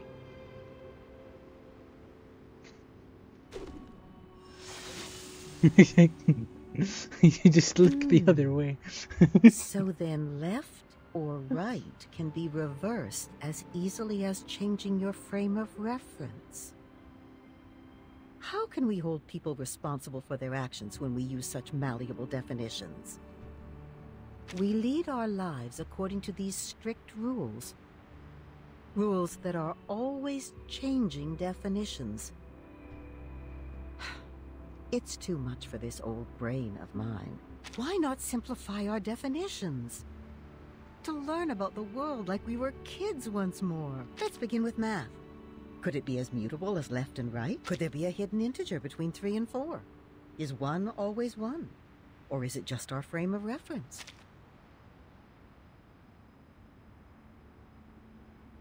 The truth endures, whatever that means. But where is it then? This everlasting truth. Have you ever seen it? Have you basked in its radiance? But maybe the shadows on the cave wall are our true reality. Maybe the sun is just another prop in our shadow theater. 2 + 2 = 22 then. What if the yeah, I see what you who mean. chose to stay in the cave were the ones who were truly wise? Be careful what you hold to be true, darling. Bonk, bonk, bonk, bonk. Timekeeper, are you leaving the banquet? Perhaps we might go somewhere quiet. I wanted to speak with you about linear regression. Terribly sorry, Sonato. I really must be leaving. Wait! Perhaps a more impromptu debate? I have some fresh ideas about our past discussions. Could I trouble you to help me refine them? This, ladies and gentlemen, is the divorce. This is where Vertin and Soneto break apart. The storm is gone. We have time to enjoy life again. You don't have to keep checking your watch or your task list anymore. But time still is against us, and I haven't any left to spare. Not even to explain myself to Soneto. I hate to be rude, but I need a moment of peace. If only I could turn everything silent. Cover your ears.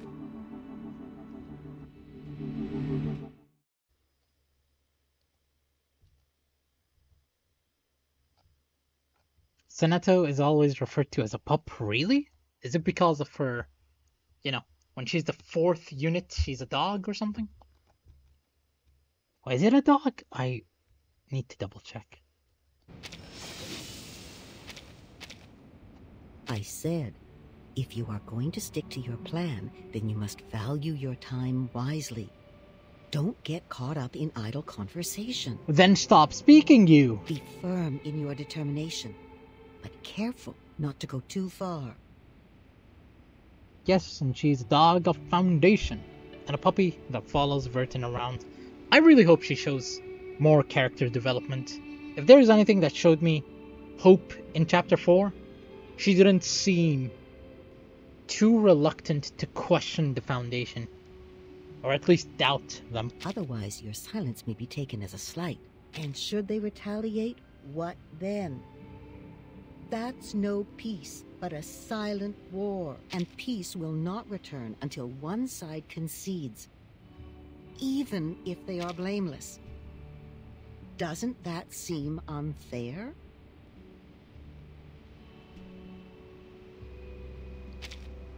Honestly, I don't want to respond to her. Well, you've already mastered your most powerful weapon. I did warn you I'd retaliate in the same manner. Now we are square. Bonk. No speedrun. Unfortunate. Oh, you're still here, Vertin. I thought you had disappeared completely. I was hoping I might talk to you about my number. So sorry, but I really do have to leave now. Please. I think you may be the only one that can help. It won't take you long. 1 + 2 + 3. Can I? 6. A perfect number. But it isn't my number. Did you really just answer for me? I'm not illiterate. I'm literally an accountant. 1 + 2 + 3. Come on, dude. Let's try again. Reset the calculation for me. Back to 0. Put an asterisk and 0 and we can continue. What?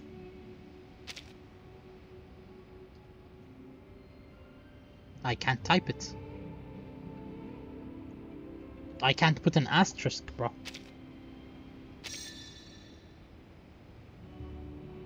$111 divided by 3?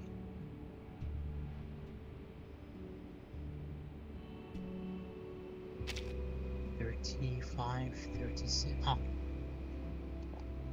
Boom.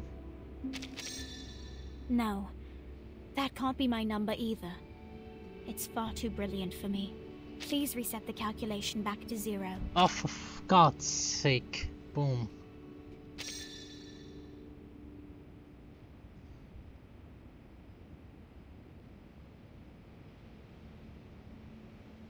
Six times 5, 30. 30 times 7. Ah.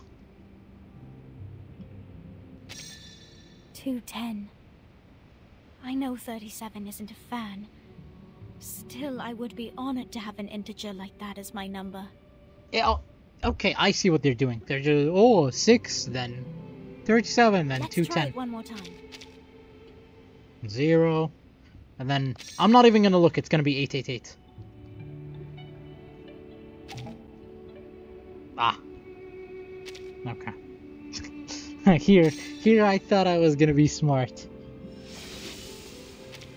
Completed. Who am I?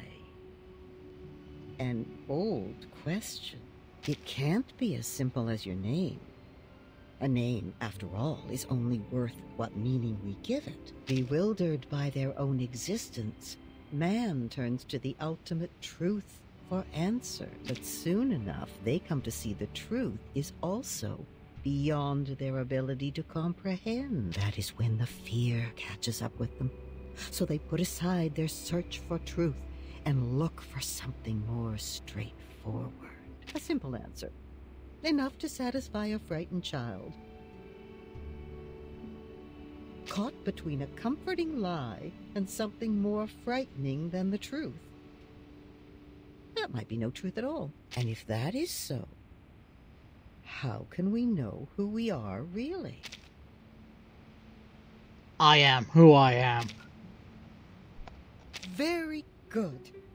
Perhaps the truth lies hidden in the question. Hold tight to that answer, darling. A bit of elderly advice. There is no greater treasure. One day you might be amused by this idea. When you see yourself from someone else's eyes.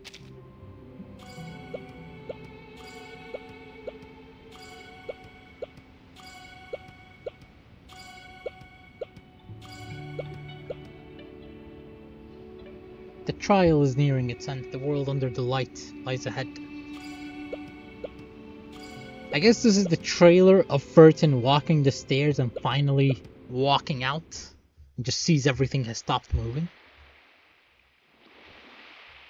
First is the circle, second is the square. Never mind. 37? Is that you? The little girl does not seem to be listening. She's completely absorbed in building her castle. Put the triangle on the triangle and the rectangle on the rectangle. Perfect, as things should be. The emanation? Disorder and chaos. This can't be. This isn't right. How ugly. How inelegant. How could this be the revelation from the patterns of the transcendental law above? How could such a terrible answer fall on my ears? I can't tell the others about this. There must be a mistake. I need proof. I have to go out there. Vertin, my child. Are you here to partake in sand play as well? No matter how oft we arrange them, the sight of them never grows stale. Alas, I shall destroy it.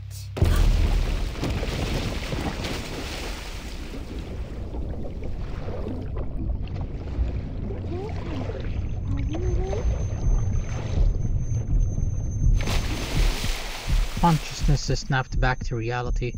The surroundings have reverted to the rocky walls, still enclosed within the cave. 37 stands with her head tilted, looking curious. I think I had a terrible dream. What did you dream? Regulus claimed Six's throne and declared this the rock and roll empire of irrational numbers. She took out a jar of coffee beans and stuffed one into my mouth. 37 shakes her head hard, as if trying to rid her mind of the horrific scene. I'm relieved that I woke up in time. And you as well. Let's go, Vertin. We need to tell everyone the numbers. That is the best dream? I disagree. I like coffee, but I dislike Regulus. She chirps, her face lighting up with delight.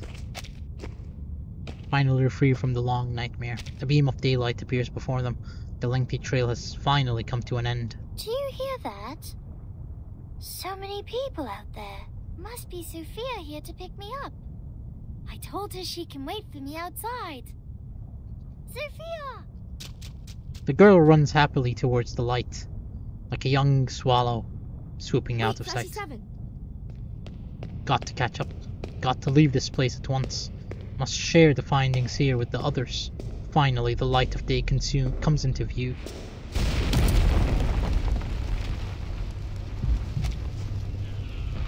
A gust of wind suddenly rushes by, sending pebbles scattered across whatever.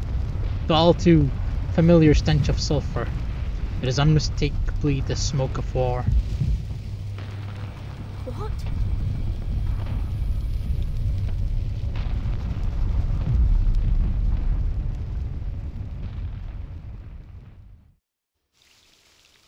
To be continued. Unfinished tune. What the hell? A wine? I mean, let me check chat first. Oh boy, it's the new tuning. I didn't even try the other one, I'll be honest. Wine brewing season. A verse from an unknown source. Recorded on a scroll. Wine brewing season. Bang. In the distance, something falls. The cup drains the wine. Tired eyes dry out the sun. Everyone clings to the remaining days. The body speaks to its guests. Who builds? Also uses the same hand. To destroy. To peel open the rock walls. The scar is a perfect circle. A death tied with a knot. And thus the end. Only it remains. The wilderness. Everything extraneous. Swarming in. Just like that. They talk about a bottomed sky.